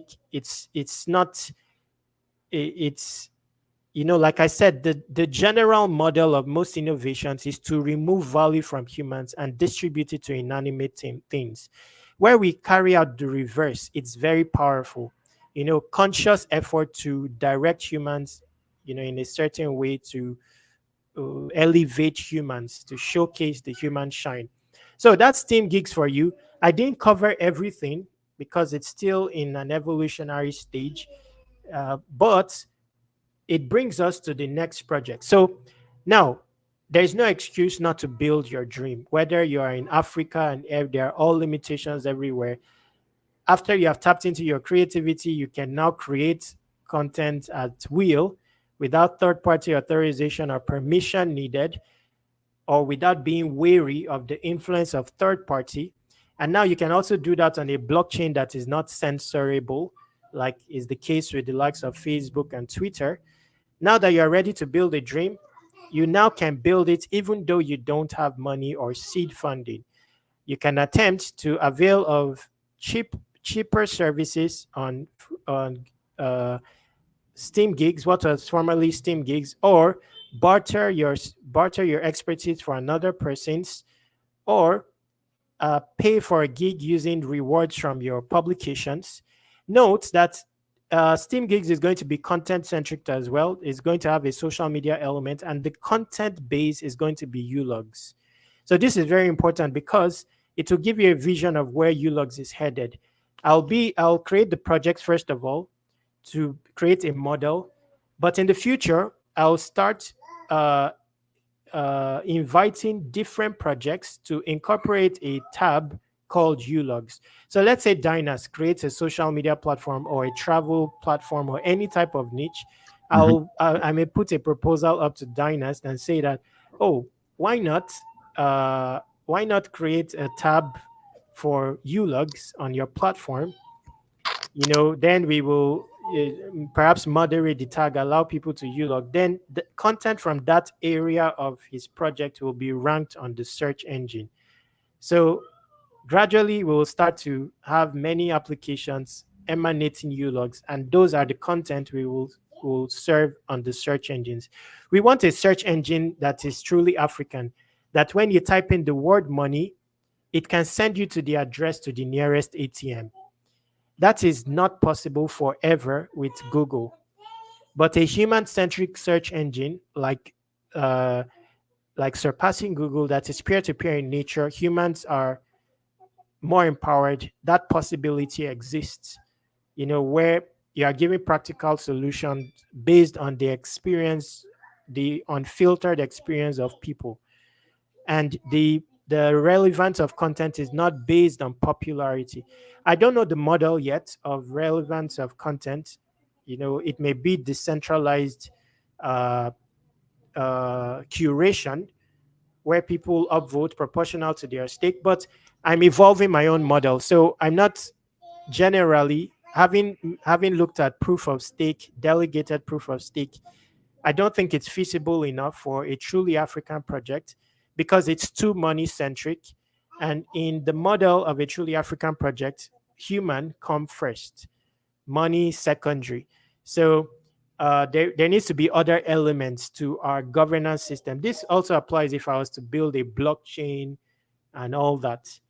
So a very simple tweak can help matters, which is a curation tweak, because I saw the value of curation by having started using decentralized social media platforms. So, for example, governance, like we showed earlier on, what if we can capture the ideals of people, not just the vote? Because a vote cannot capture the essence of a human or of an African, where many scenarios can come into play. So what if, let's say, there was some instead of just a very simple vote action, there is some curation element, maybe a box that tells you to put in something, maybe while you are voting, or there are many ways to play this button than it just being a simple button. So, and that will drastically change the dynamics of governance, because on this blockchain, it's possible to overtake this blockchain. Do you know how this blockchain was overtaken in the past, Dynast? I don't know. Okay, so basically, Binance played a role in the overtaking of this blockchain. There was just some politics and people made millions because Binance had to do some damage control and list the resulting token Hive, and people foresaw that will happen, and then the price of Hive went very high. So people that had 1 million Steam tokens, they got 1 million Hive tokens on the new blockchain. It got listed on Binance and went up to $1, and they would have easily got $1 million, within a matter of days. But how did Binance play a role? It was a reactionary move, and that should tell you that many of these geeky, that's why we need truly African projects. Many of these geeky or geeky CEOs or stuff, they don't have an edge over Africans because they are evolved in their knowledge base, book wise, but many aspects of their human is not as evolved, because of the society. So you will notice that, and many of their actions are recorded on the blockchain. So if you study the blockchain, you will see reactionary moves. It happens to many blockchains that have been overtaken or hacked because somebody is sitting down there creating the stimuli with 100% guarantee that even the CEOs will react a certain way, in a reactionary way, once money is involved. So Binance, they reacted reactionary. They made use of funds of people, something like that, and they staked it to participate in governance. So, so many people's funds was made up the stake, and it was bigger than the cumulative of the people, that were voting on these other nodes. So they basically created their own nodes and voted on those nodes. Those nodes ranked higher than the other nodes, and those were the consensus nodes. So a fork could be implemented and a new blockchain, the community divided basically. Now, the reason for that is because the governance is based on like the regular system of things, which is stake based and just two possible actions here. So it's not very hard to bring about consensus in such a scenario. So there is need to, model out this. Let's say we're attempting to build a blockchain and stuff like that. And Dynas, that question about pop and something like that, you said about pop. Yes, that pop network. I don't think that's a feasible solution for the near term. As far as, because I think he's going to make make it open source, where I guess you could build off whatever. Yes, but he has. Yes, but it's a bit difficult with that because of you need to incentivize people to run it as well. Right. So he was going to allow people to run a node. Yes. So it depends. It depends. If you can incentivize people, that's where you can create a cryptocurrency of value, then reward people runners of the node. Then that's possible. But if in the near term, let's say you wanted to start, you don't need to start with a blockchain and all that. You can start with some user interface, use an existing blockchain. Then later on, you can now transfer to, because a blockchain is important for African related projects. It's very important. So there needs to be at least one African related blockchain, that will host most African related projects, because all the existing blockchains, they are saturated with, except Africans come together and have enough stake, then they can compete.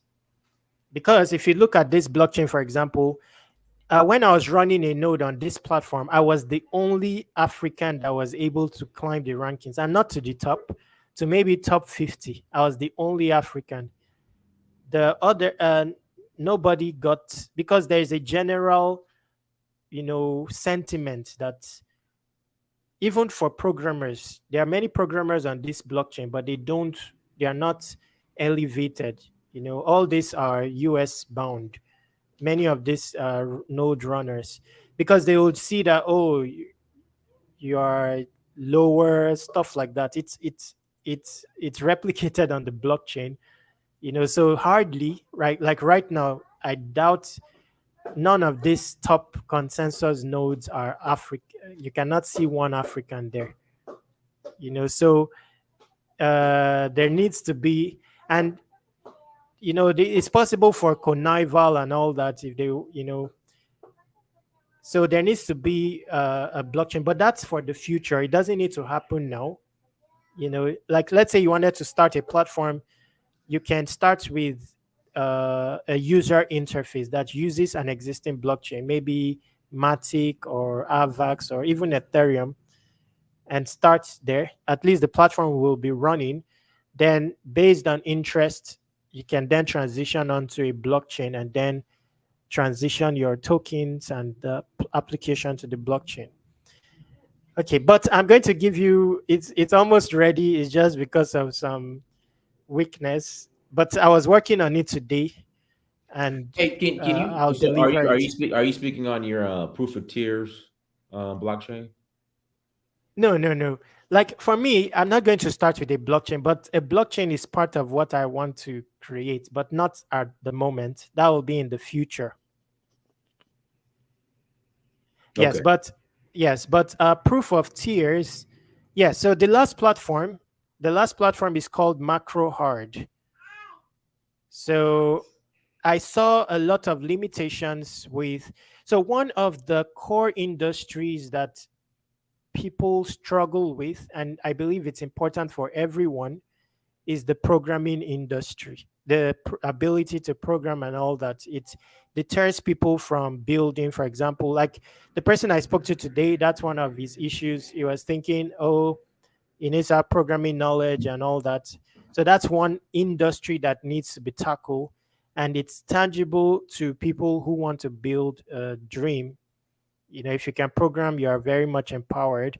So I looked at programming in the course of working on my projects, and I noticed many barriers as well. For example, someone may come to me and say he wants to contribute to my project. Then he looks at the framework of the project, and let's say it's React, and he only knows like Laravel, he will be deterred from contributing on the basis of not understanding React. Or he may say, oh, he needs to spend 1 month to go and learn React. So that's one limitation I quickly saw. And I wondered why. Then I saw that there was a human element of competition in the way most programming frameworks are, structured, even syntax-wise, because one wants to be different, wants to have a brand, competition element is there, and you see it very obviously in the syntax. So in eventuality, my plan is I want to build a programming language in an African language. Now, I don't know how possible that is, but that is the end destination. But in the near term, macro hard is simple. So I wanted to start out with a physical hub. I rented the hub. I've been renting it even if I've not opened it. But the aim for that is to attract. I wanted to set it up, then open it for the public. Then from the public, I'll be able to get broader programmers. No, it's programmers at the start, but I'll try to inculcate a broader element into them. So there will be a curriculum of study. It's going to be made up of notebooks. When they study it, complete the exercises, we'll assume that they're in the category of brother programmers. Now, brother programmers are willing to contribute to a fellow brother's dream building efforts, even for free, to play a role in historical history. So basically, I intended to start from a hub, have a network of brother programmers. Then I'll start building projects, but I will use a case study approach where I'll allow these programmers to hone their expertise while contributing code, meaning that I will have to self-sacrifice and accept code even if it's flawed. The reason for that is not only will they hone their expertise, but I'll be building a case study needed to build MacroHard, the programming language in the future. But there is more. When we build all these projects, there will be templates of it open source. So when a brother wants to build a dream, they don't have to start afresh. We'll try to build as many productivity tools as possible and exhaust all the productivity tools for every industry available, which is something that is not available today. Like we're supposed to know, okay, I want to build a launchpad. Tell me 10 Web3 alternatives that are open source, and you can find it. Again, that is also an idea. If somebody wants to do it, it's also a money maker. Besides it being a productivity tool, or a search engine that accomplishes just that because it's a need. So I want to build a travel app in the Web3 space. Here are 10 replica open source alternatives on Web3 that you can easily replicate. Okay, so when they build my project, when they contribute code to my project, even if it's flawed, they will graduate to the rank of brother programmers who will have templates so that everyone can build their noble dream. So let's say someone contacts me, they want to build something, we'll have ready-made templates for them.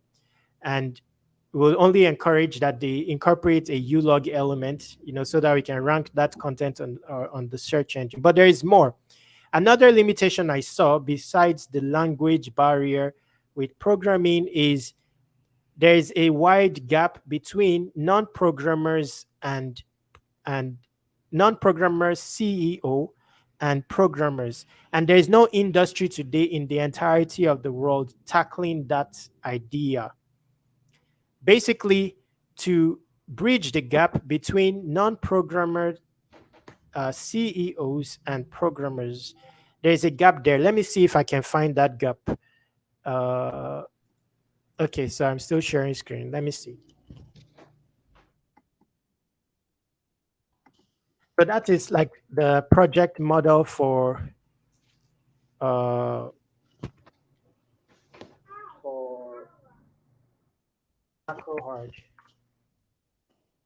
Just a moment.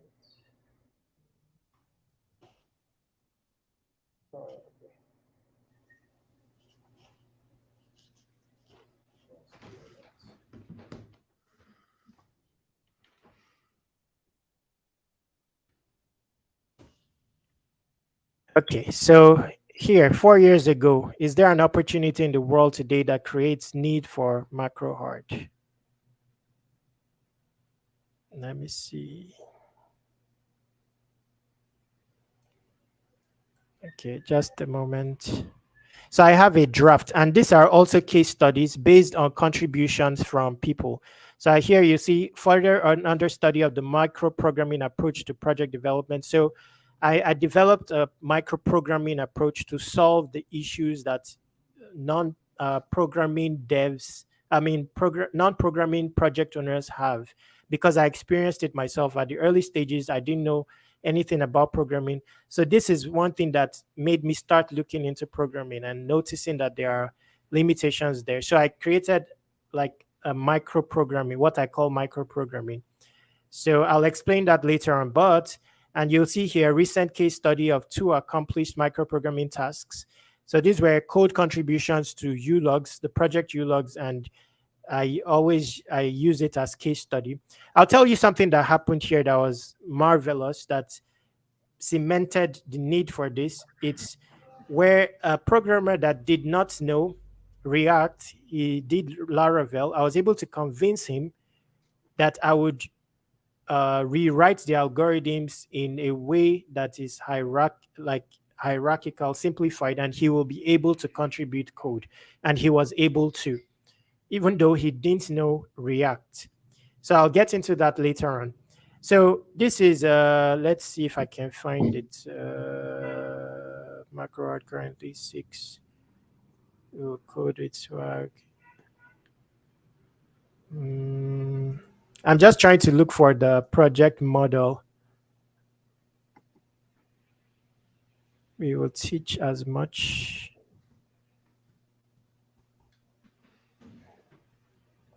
Now, while I'm looking for it, let me say that MacroHard will also have a social media platform for programming related content, but ULOGGES instead of blogs. So now programming related content will be simplified, easy to curate, easy to consume, because it has a U element or a human element. So that will come about in the future. And the content from there will also be ranking on the search engine surpassing Google. MacroHard, we are looking to maintain funds to, wow, where did I write this? I'm going to find it just a moment. I want to show you the things missing from. Hey, Terry, can you, hopefully there's no copyright infringement. Can you call it suppressing Google? Can I? Can you call the search engine suppressing Google? Yes. Okay. Although I struggle to get the domain name, but I have the domain name. Right. No, but I'm just saying because of any possible copyright issues with the names. I don't think it's. I know that that's why I'm in Web3. I know that. I don't think it's attacking Google.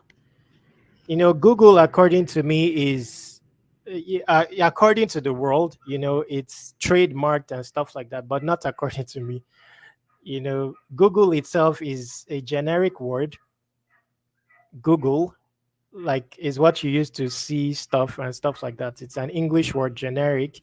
And surpassing Google is not referencing the search engine. It's a paradigm, meaning adjusting the world.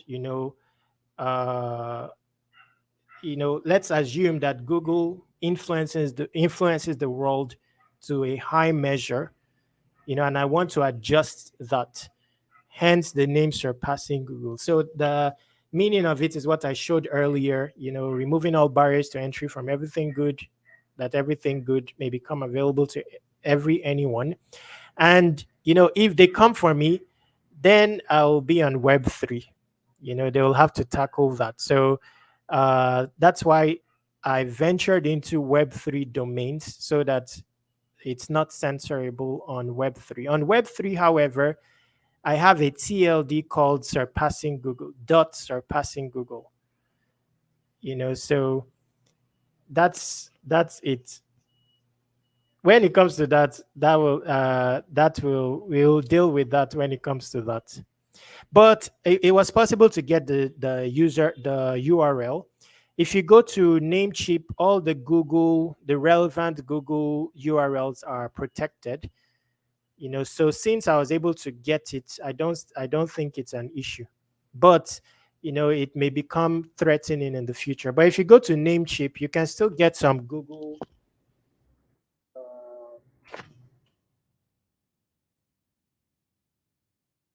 Although I didn't buy the domain name from Namecheap. I bought it from a Web3 domain registrar. So, but if you type Google, let's say you type. What's the name of the registrar that you use, the Web3 registrar? It's called Prevex. Pull it up. If you want to, I was going to say, go ahead and pull it up. Okay, I'll pull it up. But if you don't mind, I will also share a referral link if I to pull it up. Or that's fine. You can put it in the chat. Okay, I'll look for that, and I'll pull it up. But I'll also feature what I featured before. Some people had interest and they, got some TLDs, although they didn't use my referral link. So maybe this time I'll try put it in the chat. Okay, so let's say we went for, let's say, Dynast Google. You'll still be able to get something like this.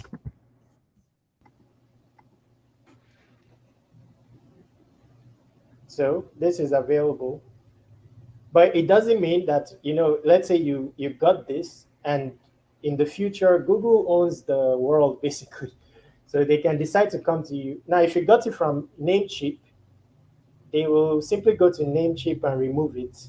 They've done that with many, not even Google,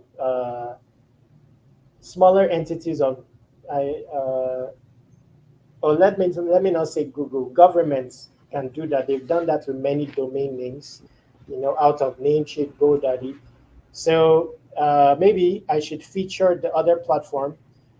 Let me quickly get the link.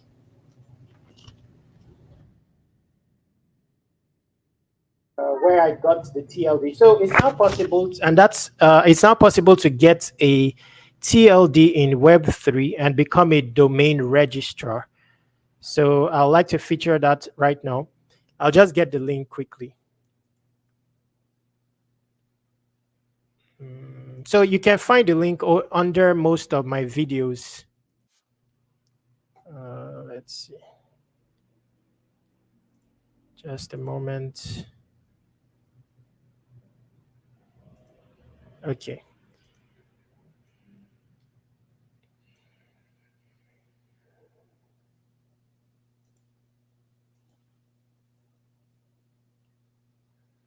Okay. Let's wait for that.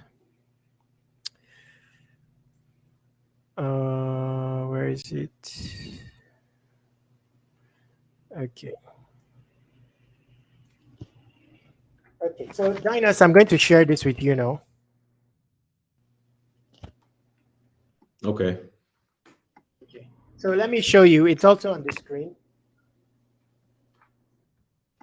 but it's hard to type. So Dynas will help me put it in the chat. Have your wife put it in the chat. Okay, let me send it to her. Yeah. Please help me put it.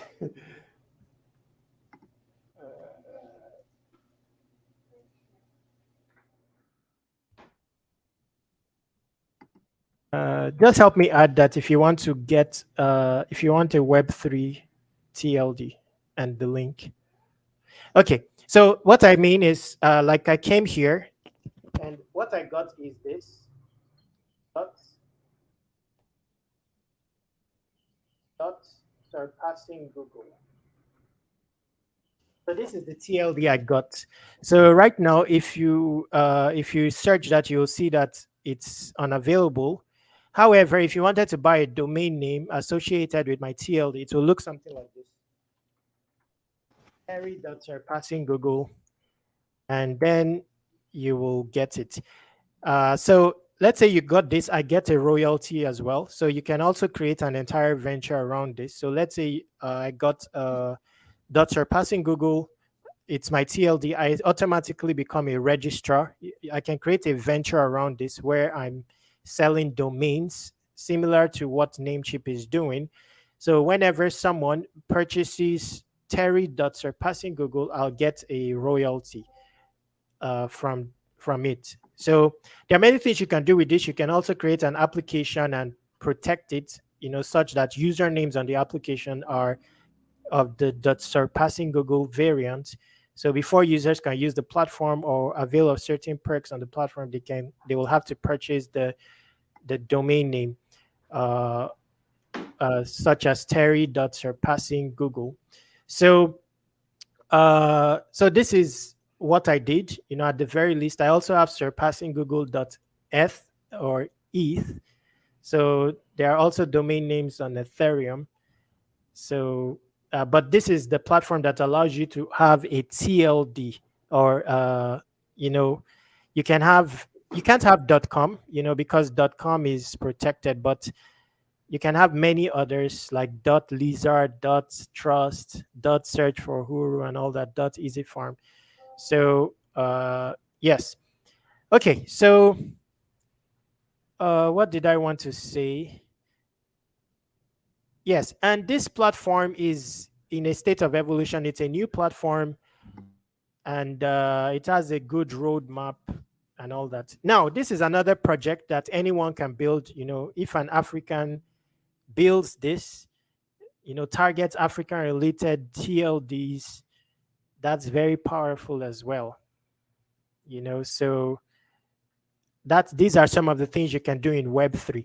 Now, the reason that someone will struggle to censor this is because the history of this is on a blockchain. So let me show you what I mean. So the TLD is actually an NFT. So after you purchase it, you can mint it as an NFT on the blockchain. It will not cost you anything to mint it. So let's say I go to my dashboard and I click on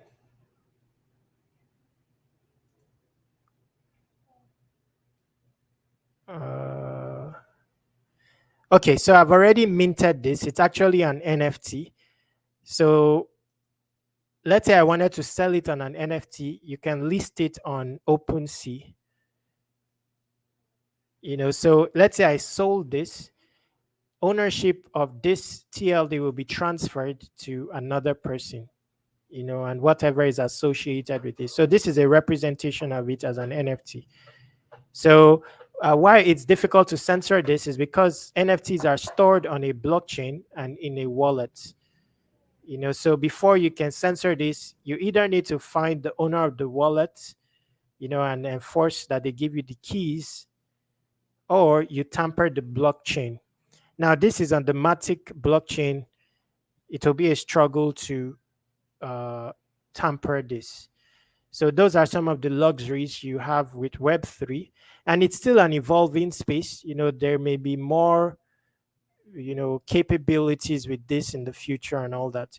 And, blockchain may become even harder to tamper with in the future. So going back, macro hard, I wanted to show you some of the, so these are some of the needs that I found out when it comes to the world of programming. So let's say someone is a non-programmer and is a CEO. Even if you had a budget, you will struggle to partner with a programmer. It's either you lose your entire budget to the programmer because you don't know anything about programming. You can't establish the complexity of a task, meaning that whatever the programmer charges you, you have to pay. If he charges you $100 for 1 hour, and let's say it's a very simple task, there is no way of determining the complexity of the task. Another thing missing is a way to refine your algorithm so that it's easier for a programmer to build, and it removes the limitations associated with different programming languages. So that's where MacroHard comes in, like a kind of agency that fixes that. So why I'm doing case studies is because I'll be in charge of rewriting the algorithms to make it micro-programmable. So that's where my case study and study come in. But the group of programmers I have, the role we'll play is like a consultancy or an agency, a middle party. So when you have a project you are trying to build, not only can we refine the algorithms, but we can establish the prospective price of each task, so that when you are dealing with a programmer, there is a good relationship there. At least you will know the expected budget and all that. Because I noticed there are different types of relationship with programmers from my own experience. There are different types. Some programmers, they will take your money, a big sum of money, and the task will stall. So it will take you 1 year to build something that's supposed to take you 3 months. Some programmers will build it, but let's say they are not very good, so you lose there. In eventuality, your program stalls. Some programmers, once you give them the idea, they probe you more, get what the idea is about, start building, and they don't talk to you again. They launch the project. Then there are some programmers that they won't deliver on time, take your money, and you just end up getting disappointed. You give up on the project. It's just like a mechanic. They they fix your car in such a way that you end up dumping the car there and going to buy a new car. So there are different types of programmers, and this is from my own experience. So I saw the need to build that, and an entire venture can be created out of that. It's called Macro Hard. But the eventual destination is, with all my experience and case study, is to build a programming language that take cognizance of Africans and written in an African language. Now, people may think it's difficult. I don't think so, because yes, I don't think so. And one thing that you should know is that when it comes to the blockchain world or Web3, like I mentioned earlier, anything that you think is impossible is possible. And if it is not possible at the moment, check back 3 months later and it will be possible. Now, let me give you a quick example of that. So there was something that it was difficult to pull off in crypto before now, but there's a certain project, I just came across this recently, that is trying to fix that, and they've already started fixing it, and the protocol is open source. Basically, the ability to administer like affiliate programs in relation to an NFT. So let's say you have an NFT collection and you are struggling to sell it, it's idle, for example, on OpenSea. You can now create an affiliate system where people attempt to sell it for you, and on chain, the associated reward is distributed, in a DAO fashion without you having any input. So before now, it was impossible to do that because it's possible to bypass royalties that are enforced by OpenSea. I didn't even know of that until I found this limit break platform. So people, even though you set royalty on OpenSea, people can bypass it because it's not on code, on chain. But there's a project I found out called Limit Break that they've already built the first iteration. And this enables them to create an ecosystem of free NFTs. So all the NFTs they are producing is free. The reason that they can produce it for free is because they found a solution for a more sophisticated, customizable NFT. With this NFT, you can now incorporate recurrent payment, affiliate, commission. So there is no need to sell the NFTs. You can put it out for free because you can enforce royalty. A market stares about, and then you get your income from the royalty. So this was not possible weeks ago. Now, this free name that I showed you was also not possible months ago. Now, what do I mean? The only avenue, you could not get a TLD. You can only get a domain name. And let's say you bought a domain name on ENS, for example, or on Unstoppable Domains. Let's say you bought a domain name here and you want to administer, you want to create a venture around selling domains. You cannot sell a domain name. You can only sell a subdomain. So let's say I have surpassinggoogle.eth.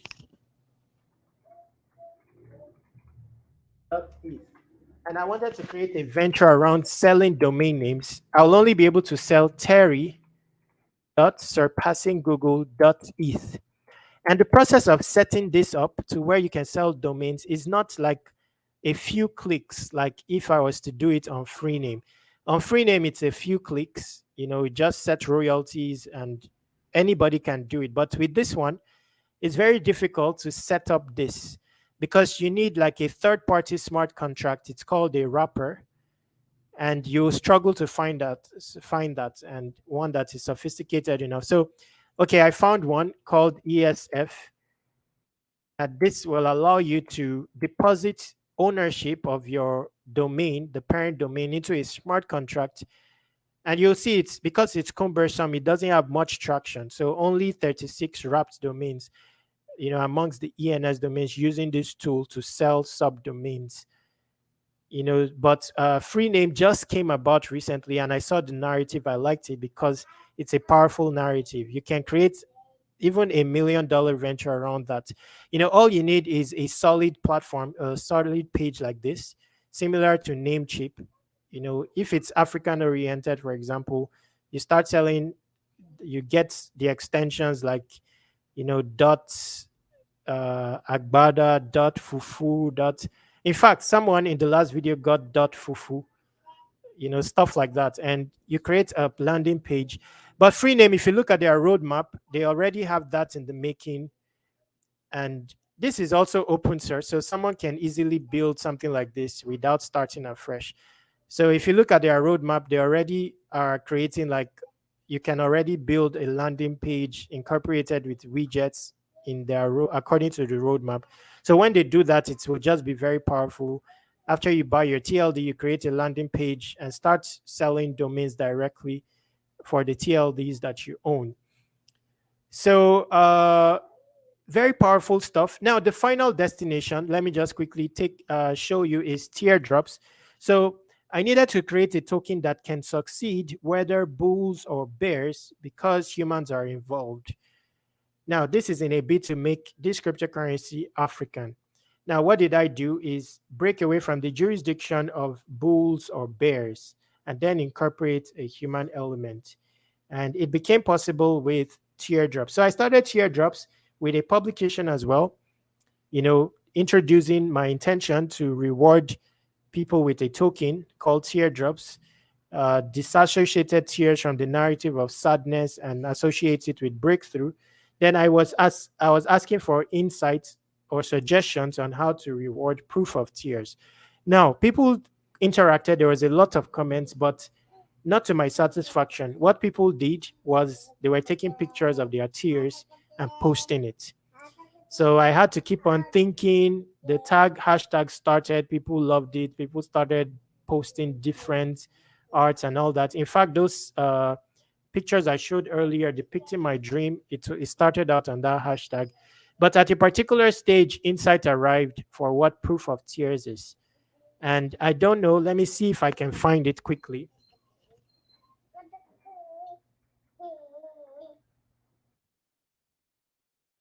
That's the moment.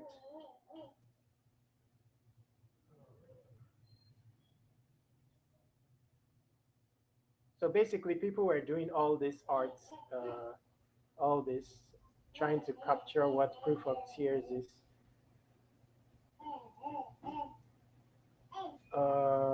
Let me see.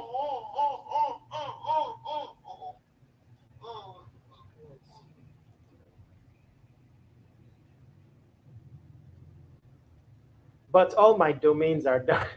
All my domains are down. Like, okay, let's see here.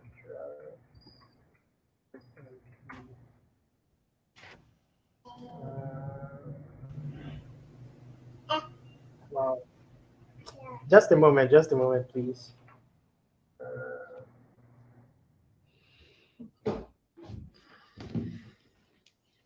I just started this Patreon and I'm populating it with videos. I'm going to head to 1,000 videos. So I've done 8 of them, but I've only published 4 on Patreon. I'll be doing it gradually, but very fast.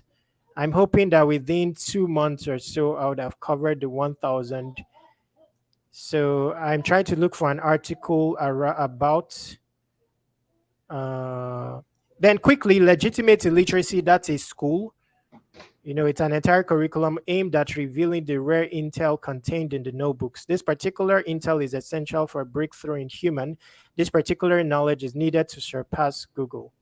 So that's where my notebooks come in. It's going to become a curriculum of study for... so this is adoption. these are, so you see ULogs, people adopted it, although most of them were from other countries. So this is ULogs. So, and this happened organically, like without like marketing and all that. Okay, so here, so anyway, how proof of tiers came about is simply create platforms that incite a specific activity. The activity is called mining the human, and then reward the resulting activity with a token called proof of tiers. So it's simple. We create a platform called ULogs, create a platform called Every Anyone for freelancing, create a platform called MacroHard. Then every activity that come out from that platform, we reward it with a token called teardrops. So that's the logic of it. So these are some of the things I'm going to build: a search engine that curates human, a new internet whereupon based on ULogs. Then I also did a side project for my case study. It's called Marlians. This is specifically for Nigerians. It had 2,000 user profiles when it started out. So on this platform, I'm propagating tags like Agbada, Buba, and just things of Africa and rewarding it. So I did an experimental token just to gather more case study. And the final. I wanted to tell you, we have about 5 more minutes. I have to go pick up my son. So, okay, so it's time to conclude at the moment. I believe that we've covered enough at this stage. Thank you, everyone, for listening. And yes, so to conclude, let me say that I don't know if I can take any. No, there's no time to take questions at the moment. So let me say that I'm offering like a free consultation on Web3 subjects. So there is a link that will be shared now. Jennifer, there's a link that will be shared now containing the free consultation. It's basically a calendar. You can select a date of your convenience and we can meet. And so I'm offering that. And also, if you want to learn about Web3 faster than others, I've started it on Patreon, and I intend to cover 1,000 topics. Let me quickly show you the topics. They are drafted, and because to learn about Web3 is very difficult because the information is scattered.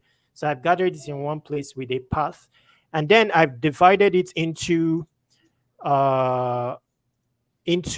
different categories of crypto, so that you can always find a particular category if that's your interest and you study the material there. But you will have access to 1,000 topics, and the list of topics are here. So I've already crafted out the topics, and these topics I crafted out myself, not researching the internet and all that. So just a moment. Now, something like Google Docs, there's a Web3 alternative that is private, uncensored.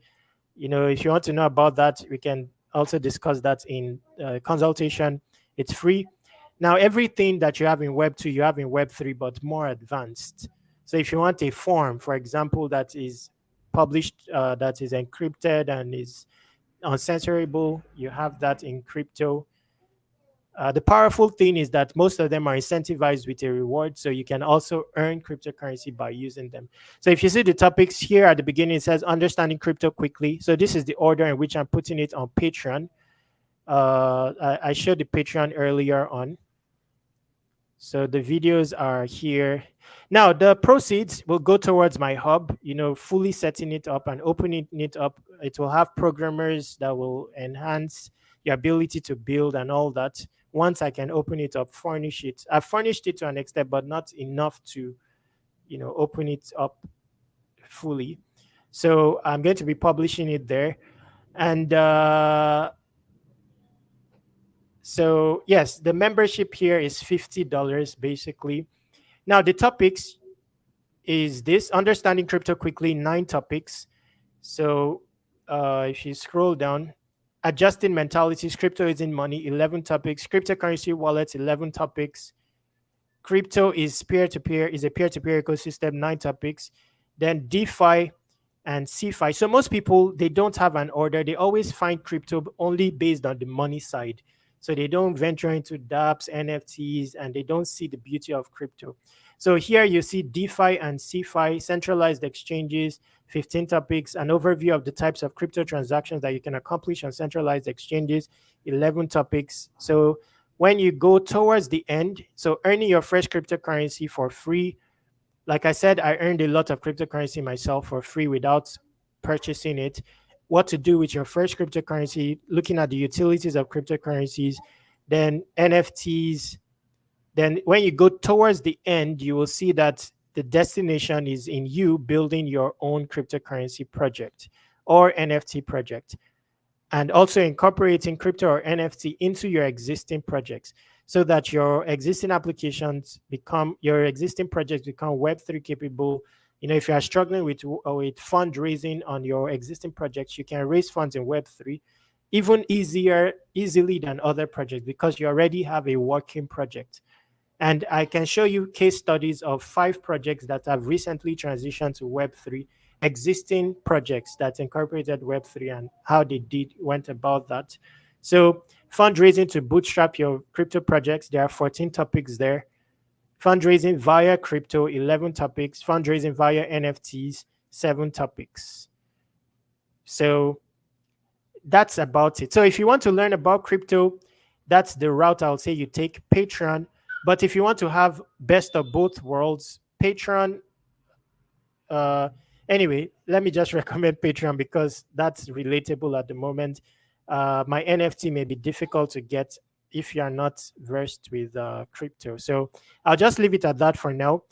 I wish I could attend to the questions, but after the live stream ends, there's no way to reach you any longer. So please feel free to book a consultation.